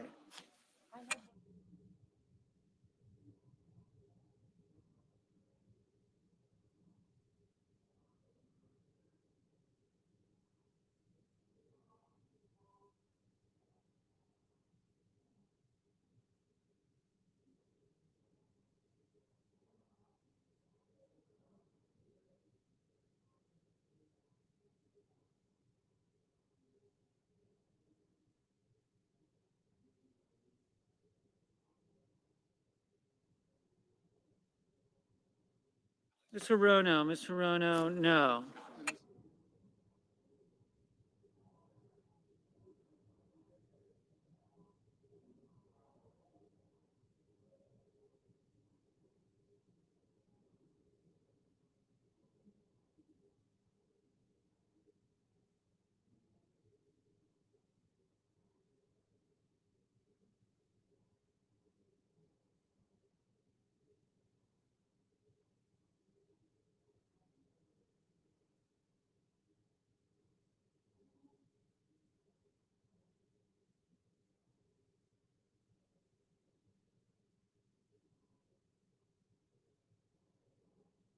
Mr. Leahy, no.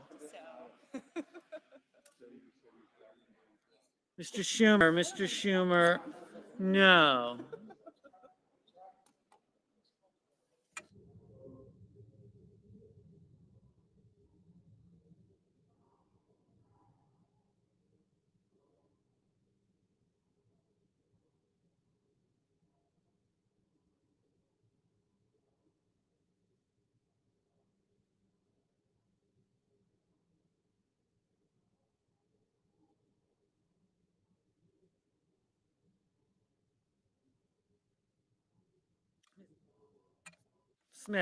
Ms. Smith, no.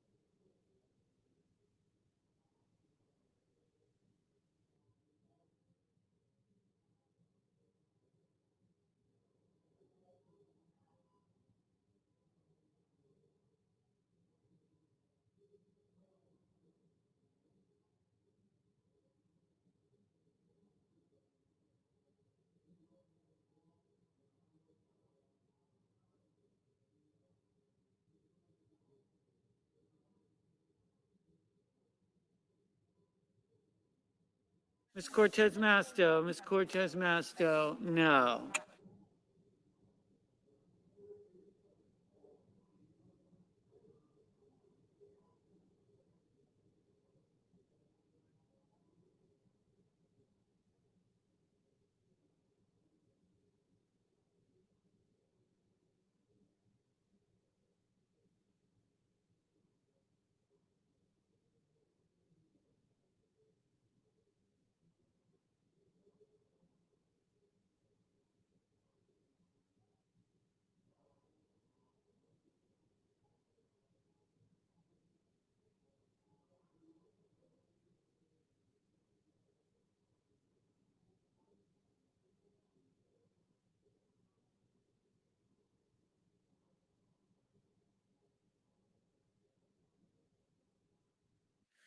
Mr. Schatz, no. Mr. Murphy, no.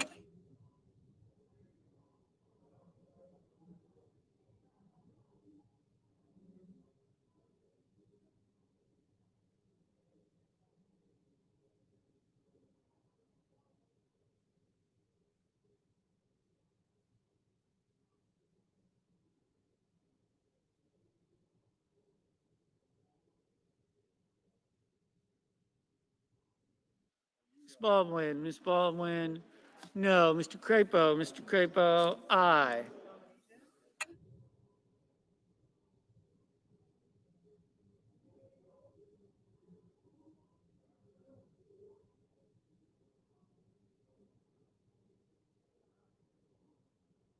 Mr. Scott of South Carolina, aye.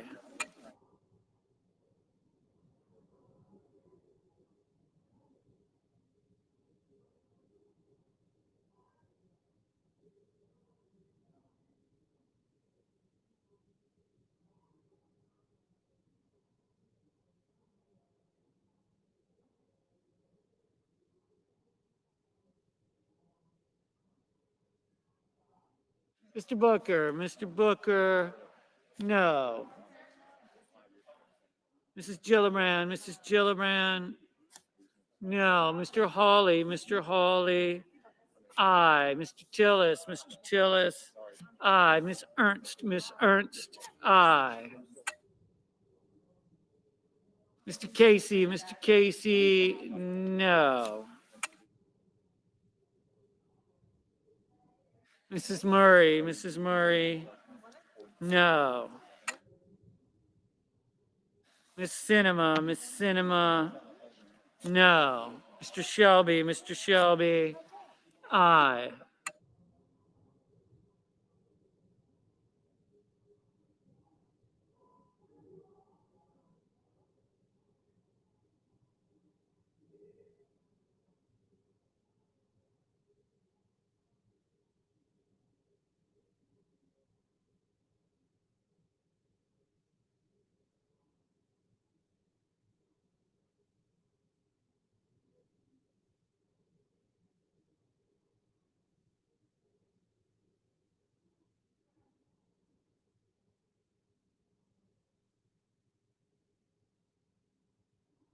Mr. Scott of Florida, aye.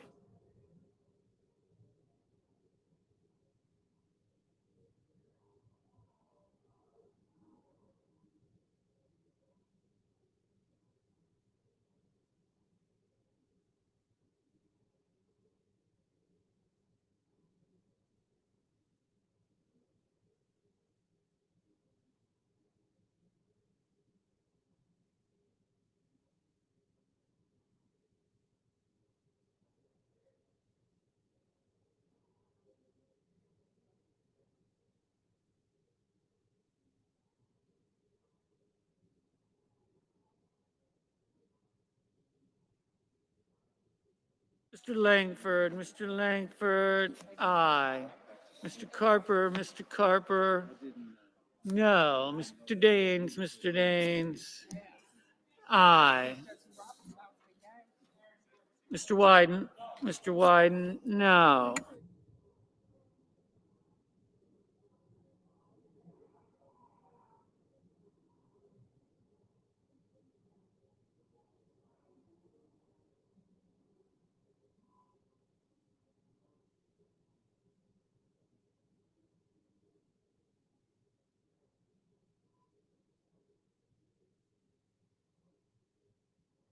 Mr. Sanders, no.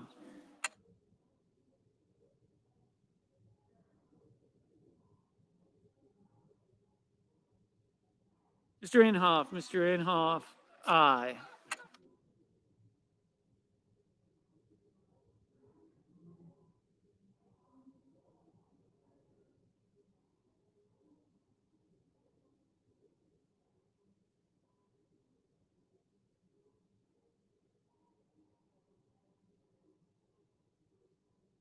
Mr. Kane, no.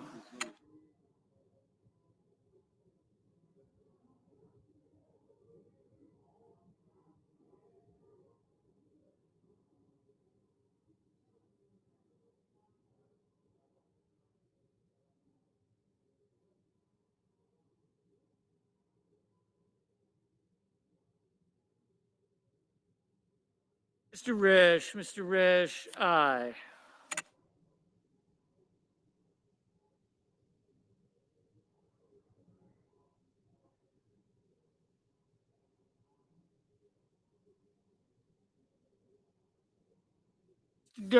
Mr. Durbin, no. Mr. Wicker, aye. Mr. Merkley, no. Mr. Manchin, no. Mr. Young, aye. Mr. Romney, aye.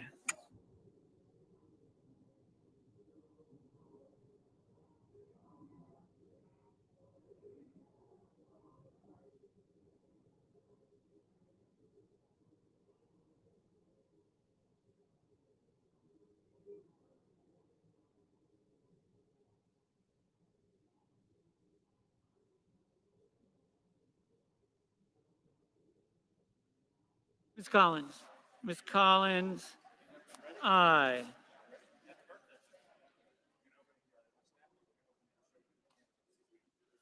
Ms. Murkowski, aye. Mr. Paul, aye. Mr. Alexander, aye.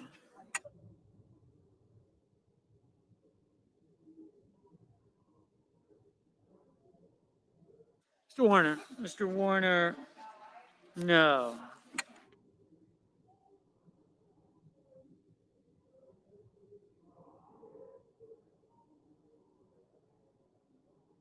Mr. Moran, aye.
Mr. Barrasso, aye.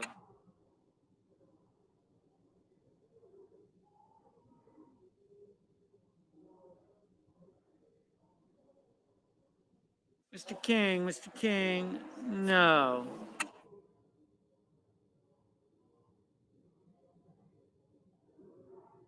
Mr. Jones, no.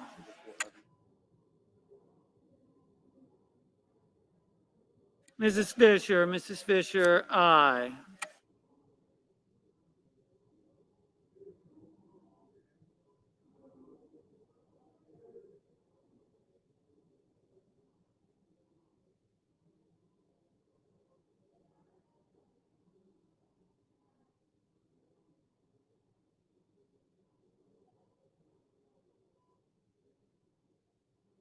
Mr. Blumenthal, Mr. Coons, no.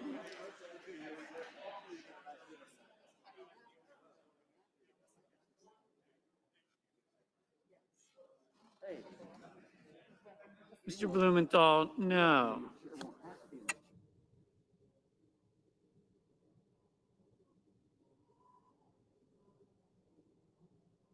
Mr. Brown, no.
Cornyn. Mr. Cornyn.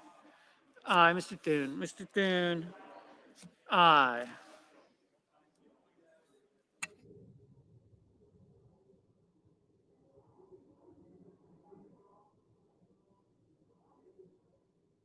Mr. Burr. Mr. Burr. Aye.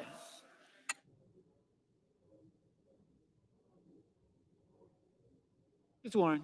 Ms. Warren. No. Ms. Hassan. Ms. Hassan. No.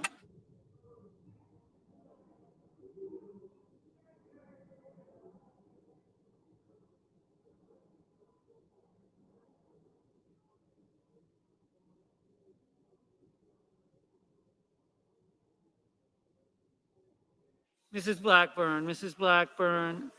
Aye. Ms. Rosen. Ms. Rosen. No.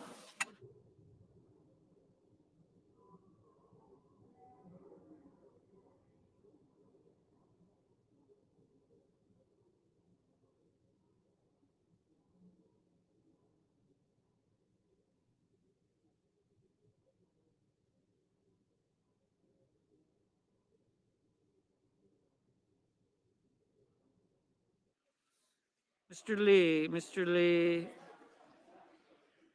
Aye.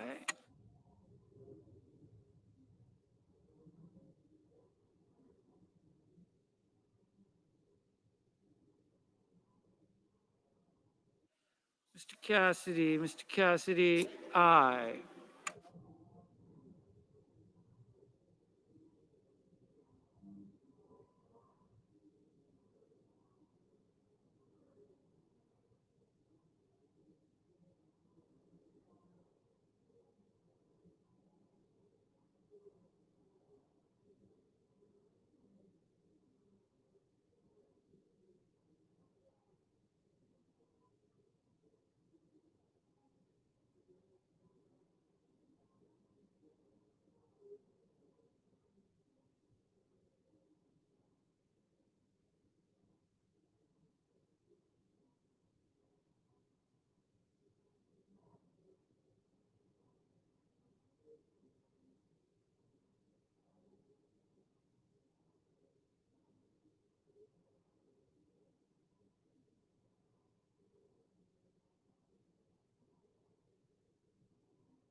Mrs. Capito. Mrs. Capito. Aye.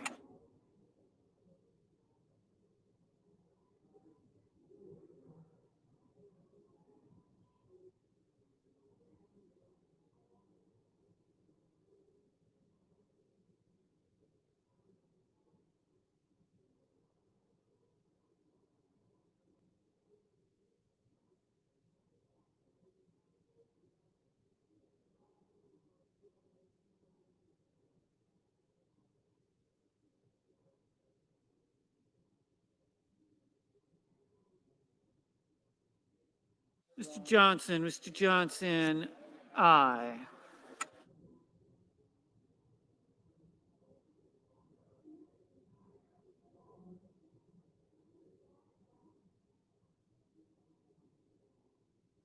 Mr. Hoven. Mr. Hoven. Aye.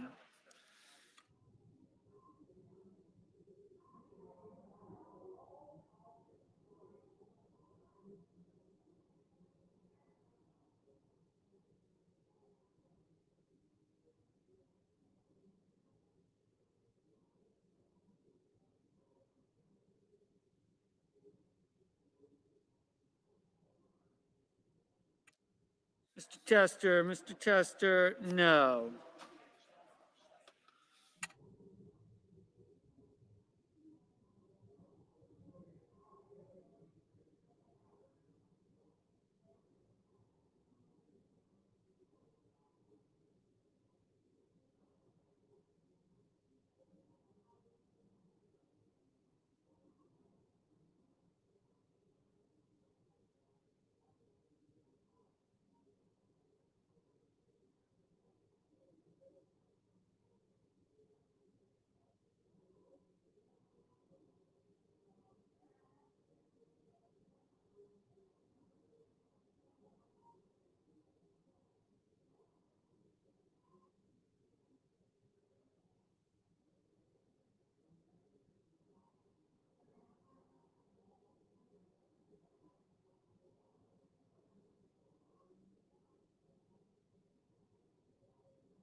Mr. Portman, aye.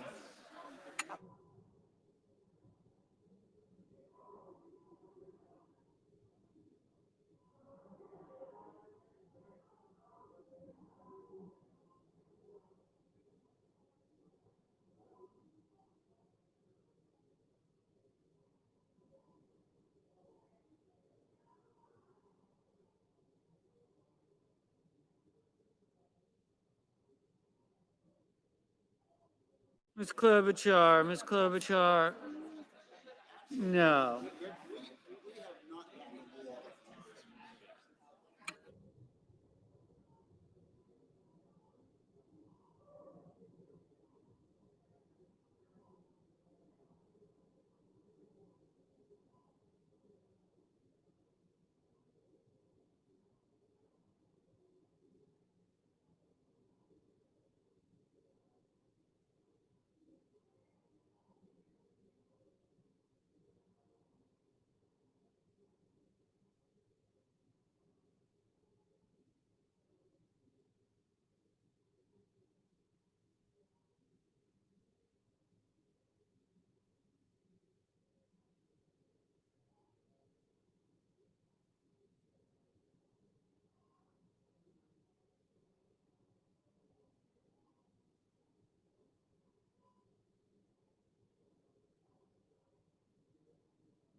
Graham, aye.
Mr. Blunt,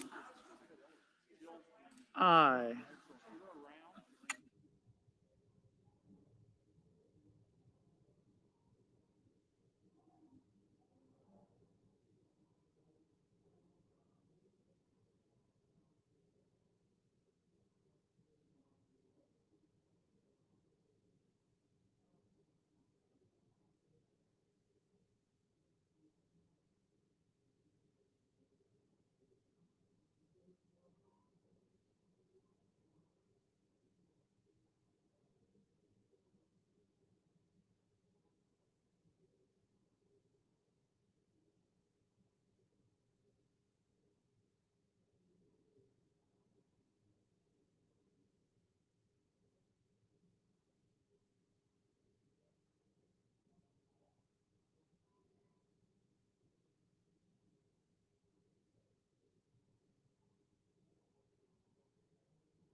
Mr. Cruz, aye.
Mr. McConnell.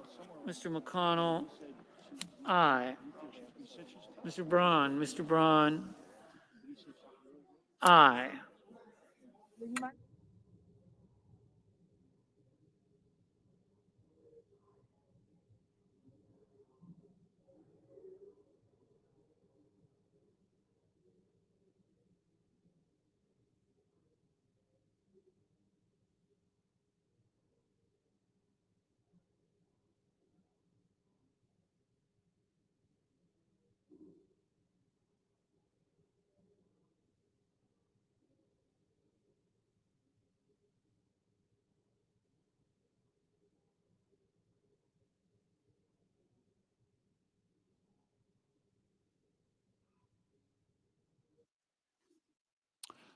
Has any senator not voted?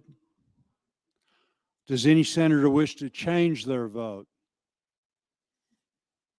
The yeas are 48, the nays are 46. The motion is agreed to.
The senator from Kansas is recognized. Mr. President, thank you. 2 weeks ago, I stood in this same position and gave remarks to my colleagues about the importance of, even though we can't do everything, could we do something? And it seems to be too often that in the way the Senate has operated is that unless we can do everything that everyone wants, we do nothing. And I encouraged us to try to figure out what it is we can agree on and address that legislatively and save the issues that we don't agree on for later. And the challenge that I presented was the circumstance of the consequences of COVID-19, the difficulties that Americans, Kansans are facing, and the importance of us completing our work in regard to an additional response to try to help the economy and to make sure people are healthy and know that they're healthy. We seem to be making progress in regard to that desire to address the needs of Americans. And so while my complaint or concern 2 weeks ago was we don't have to do everything, we can do something, it appears that we're going to do something which is really important. Now I would raise the issue of timing. It's very discouraging me to return to Washington, D.C. to learn that the continuing resolution, which expires on Friday, is to be extended until next Friday, at a time in which Americans have little ability to wait, at least to know what they're going to be able to expect. Small businesses, individuals, employees, employers, all need the certainty. And every day that we are unable to accomplish what we can agree on is another day in which those Americans, those workers, those business owners don't know what they face. Christmas ought to be a time, the holiday season ought to be a time for expectations and joy and comfort. And yet what we are doing here by this continued delay is creating uncertainty, which creates great challenges. The mental health and well-being of Kansans and Americans is at stake here. And again, my guess is that whatever we could agree on next week, we could agree on this week. And so I would encourage my colleagues and me to redouble our efforts, not only to do what we can do, but to do it in a timely enough fashion that people get the benefit. I think of those who work in hospitals in Kansas, those who care for people who are suffering from the symptoms of COVID. We need to make certain that we provide them the necessary personal protection equipment, that we need to have the necessary testing, that every hospital, every clinic, every doctor has the resources necessary to care for those who are ill today. That's something that can't wait. And when it comes to the economy, too many businesses, retail establishments, motels, restaurants, venues, theaters, the uncertainty that we're creating by that every day goes by in which they don't know whether Congress is going to respond to their needs is a day in which we may lose another business. We may lose another person's employment. And so the request is that we move more quickly than what we have done to date, now that we seem to be zeroing in on a compromise agreement, a bipartisan agreement. That's a piece of good news, but every day that we delay the outcome, the vote, the support the American people, Kansans need, is a day in which more harm is done. It is a time in which uncertainty exists, and while we continue to have our debates and discussions, that uncertainty is creating not only economic problems, but potentially loss of life as well. This place is slow to respond, and I would encourage us to be quicker in our response than what we have been to date. People are struggling, and they need our help. Mr. President, I also would say that too many Kansans have died, people that I know, they've died from COVID. This is a very damaging disease. I would encourage Kansans and Americans to do the personally responsible things and protect themselves, to wear the mask, to socially distance, we do not and cannot afford another shutdown.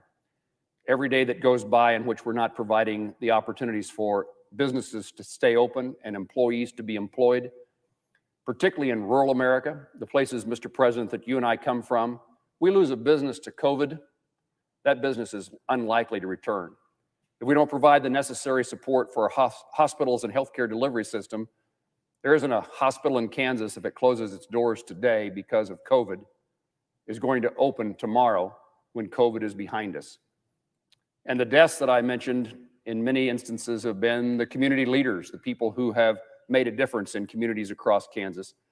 And every life has value, every life has meaning. We want this death to end.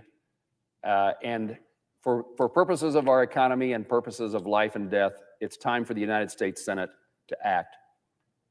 Not another week delay, not another 2 weeks of unknowing, but let's reach our conclusion. Let's come together and find solutions and provide hope to my constituents in Kansas, yours in Arkansas, and the people of America. Mr. President, I yield the floor.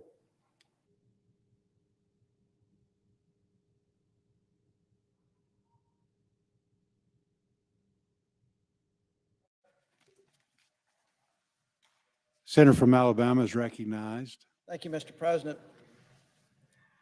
1 year ago yesterday, on December 6, 2019, a terrorist attack on the Naval Air Station in Pensacola killed 3 American servicemen. While it is appropriate and it has been done to honor each of these men, I rise today with a solemn purpose of honoring and commemorating the life, service, and patriotism of one in particular, Navy Ensign Joshua Caleb Watson of Enterprise, Alabama, whose promising life and career were tragically cut short in the terrorist attack a year ago yesterday. Caleb was posthumously honored last Friday, receiving the Purple Heart, the ceremony in Pensacola. I really regret that I could not go, that I was unable to join his family. But there was also a wreath-laying ceremony at Building 633, where Caleb was shot, and the candlelight vigil there last night. I know that all were solemn occasions for the Navy, for the family, and for America. Caleb was a rising star. A recent graduate of the Naval Academy, Caleb had dreamed of becoming a Navy pilot and had reported to Pensacola for flight training the week of Veterans Day. Caleb was described as a natural leader, a person who put others first and strived to bring out the best in them. At the Naval Academy, Caleb was a small arms instructor, wrestling coach, and captain of the rifle team. In fact, under his leadership, much to the chagrin of a couple of folks in this body, like Senator Reed, the Academy's rifle team beat Army for the first time in a decade. Ben Watson, Caleb's father, said to me once that Caleb's mission was to confront evil, to bring the fight to them wherever it took him. He was willing to risk his life for his country. And Caleb did confront evil that day, and he made the ultimate sacrifice. Unfortunately, that was not how Caleb intended to serve his country.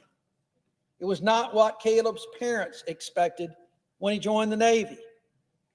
Caleb's father put it rather bluntly. We never thought he would die in Florida.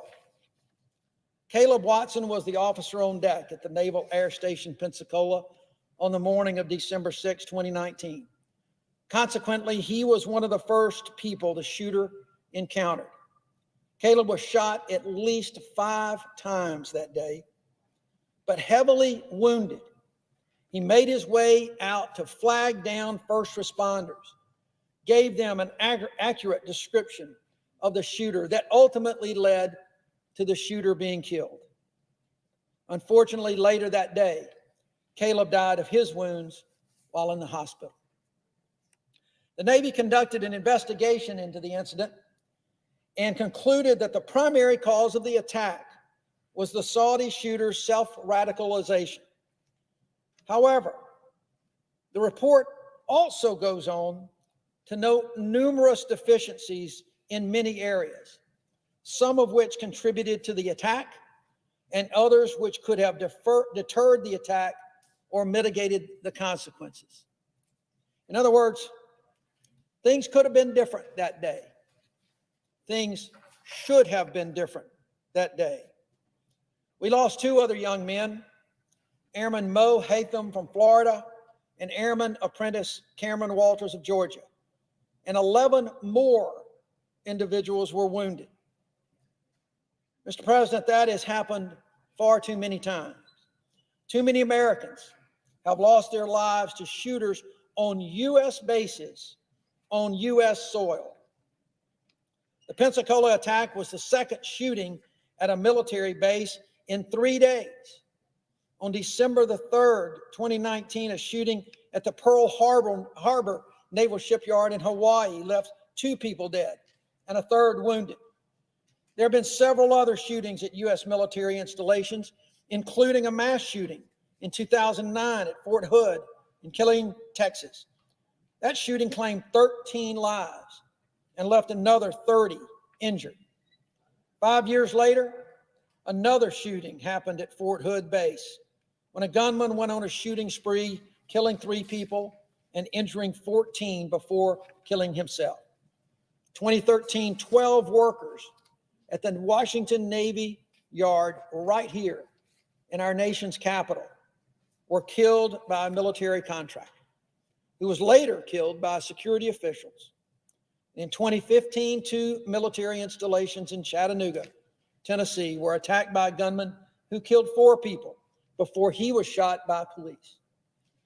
There have been investigative reports about all of those shootings, and there have been recommendations after each one of those reports, in each one of the reports. And everybody shook their head and said, we've got to do better. This can't be, we can't continue to allow this to happen. But what we see from the Pensacola report that we just received just recently is that many of those recommendations were never followed, especially with regard to planning, training, and assessment of response plans for situations just like the one that occurred in Pensacola, Florida. That is simply inexcusable. Inexcusable. We have young men and women every year, every day, every week, every month that volunteer to put their lives on the line for this country, never dreaming that their life may be put on the line within the security of a confine of a United States military base on U.S. soil, not overseas, not as part of some overseas terrorist attack, but right here where they should be most secure. Ben Watson and his wife, Sheila, have made it their mission to do everything they can to prevent losing more of our sons and daughters in this way. I think this body ought to do the same. Every year we have nominations. We send young men and women. We make nominations and we get the appointments back, sending those young men and women to the academies that will then go to these bases. We have a responsibility for that as well as our overall responsibility to the men and women in the uniform. This year, I asked for, and the conference committee included in the final version of the NDAA, language requiring the Secretary of Defense to implement within 90 days all applicable security and emergency response recommendations to protect our military installations, and language requiring the Secretary of Defense to ensure that each installation conducts and develops a plan to conduct live emergency response training with first responders. At a couple of hearings, including one just last week, I asked Navy leadership at an Armed Services Readiness Subcommittee hearing that took place last week. I asked for their commitment. It's not the first time I'd brought it up, but I knew it was going to be the last hearing, and I knew that this NDAA was hopefully going to include this language. But sometimes the language is just not enough. So I asked for their commitment to ensure that these long overdue steps are taken and accomplished. They, of course, gave me that assurances and that commitment. You know, there are thousands of important provisions in the NDAA that hopefully will come to the floor very soon. But none of those provisions more important than those that ensure that we do everything we can to keep our service members and their families who live and work on our bases safe from attacks like these. As the Navy itself said in the Pensacola report, talking about security manning, and a quote from the report, The Department of the Navy must abandon minimum manning thresholds designed to protect physical assets and to meet ineffective response times. Instead, installations must be manned to rapidly respond with a preponderance of force at any time to preserve our most precious asset, our personnel. Increased security force manning enables presence, deterrence, assurance, and enhanced response. Our most precious asset, our personnel. Well, Mr. President, as a father of 3, a grandfather of 2, I understand how precious our children are to our families. As a member of the Armed Services Committee for the past 2 years, I've seen firsthand how precious our men and women in uniform are to this country. And I've seen this body rise to the occasion to understand our fiduciary responsibilities that we have to those men and women who protect and defend us every day. I had the privilege of visiting with some of the folks in Afghanistan and Iraq and working with many more here in the United States. Wherever they are serving, we owe them our best because we owe them our freedom. I want to thank the Watson family, Ben, Sheila, their son Adam, for their patriotism in supporting Caleb in his dream, become a Navy pilot. And I want to extend again my serious condolences for his untimely death. With the Watsons, however, I want to encourage this body to hold the Navy to the commitments that they made to me last week and to insist that the entire Department of Defense follow its recommendations for protecting our military installations from within. Protect them from future attacks from within. Although I'll be leaving this body in a few weeks, I urge all of my colleagues to take up the baton, to do our congressional oversight duty like our lives depend on it, because our lives depend on it. And if their lives depend on it, our lives depend on it. Everyone should take up that mantle. Everyone should do all that they can to preserve and protect the American servicemen and women that protect us. They are our most precious asset, our personnel. For their sakes and for their families, let's do this thing. Let's get this NDAA passed and then hold them to it in this next Congress. Mr. President, thank you. I yield the floor.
President.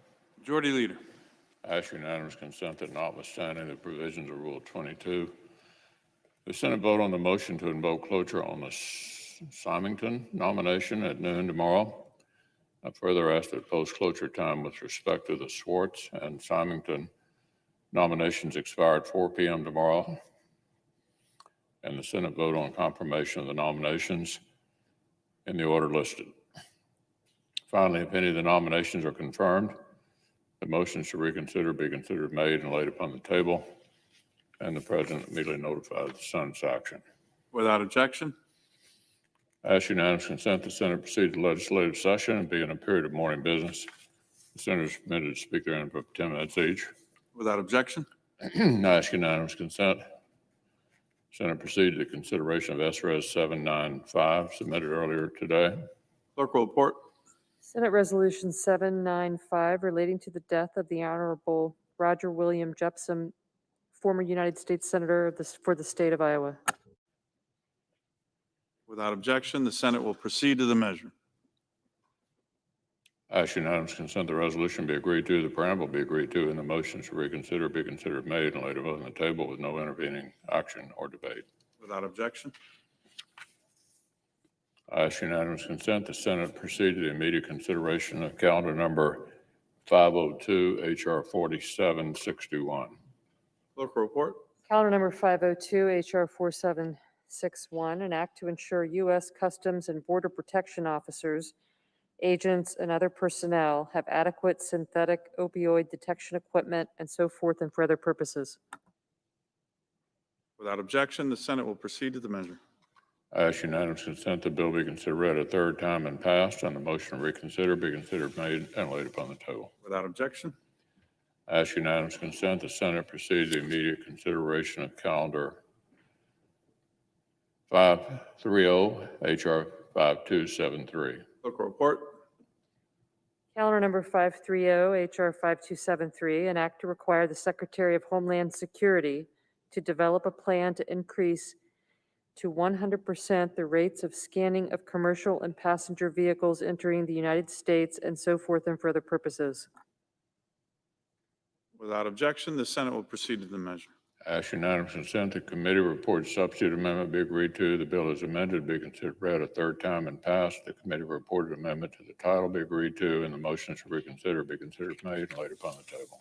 Without objection. I ask unanimous consent the Committee on Health be discharged from further consideration of H.R. 1503, and the Senate proceed to its immediate consideration. Clerk will report. H.R. 1503, an act to amend the Federal Food, Drug, and Cosmetic Act and so forth and for other purposes. Without objection, the committee is discharged and the Senate will proceed to the measure. I ask unanimous consent that the Alexander substitute amendment at the desk be agreed to. The bill is amended be considered read a third time and passed, and the motions to reconsider be considered made and laid upon the table. Without objection. Now, Mr. President, I ask unanimous consent when the Senate completes its business today at adjourn until 10 a.m. Tuesday, December 8th. Further, that following the prayer and pledge, the morning hour be deemed expired, the journal of proceedings be approved to date, time for the two leaders be reserved for their use later in the day, and morning business be closed. Further, following leader remarks, the Senate proceed to executive session and resume consideration of the Symington nomination under the previous order. Finally, I ask that the Senate recess following the cloture vote on the Symington nomination until 2:15 to allow for the weekly conference meetings. Without objection. There's no further business to come before the Senate. I ask that it stand adjourned under the provisions of SRES 795 as a further mark of respect for the late Roger William Jepsen, former senator from Iowa. Under the previous order and pursuant to Senate Res 795, the Senate stands adjourned until 10 a.m. on Tuesday, December 8th, and does so as a further mark of respect to the late Roger William Jepsen, former senator from Iowa.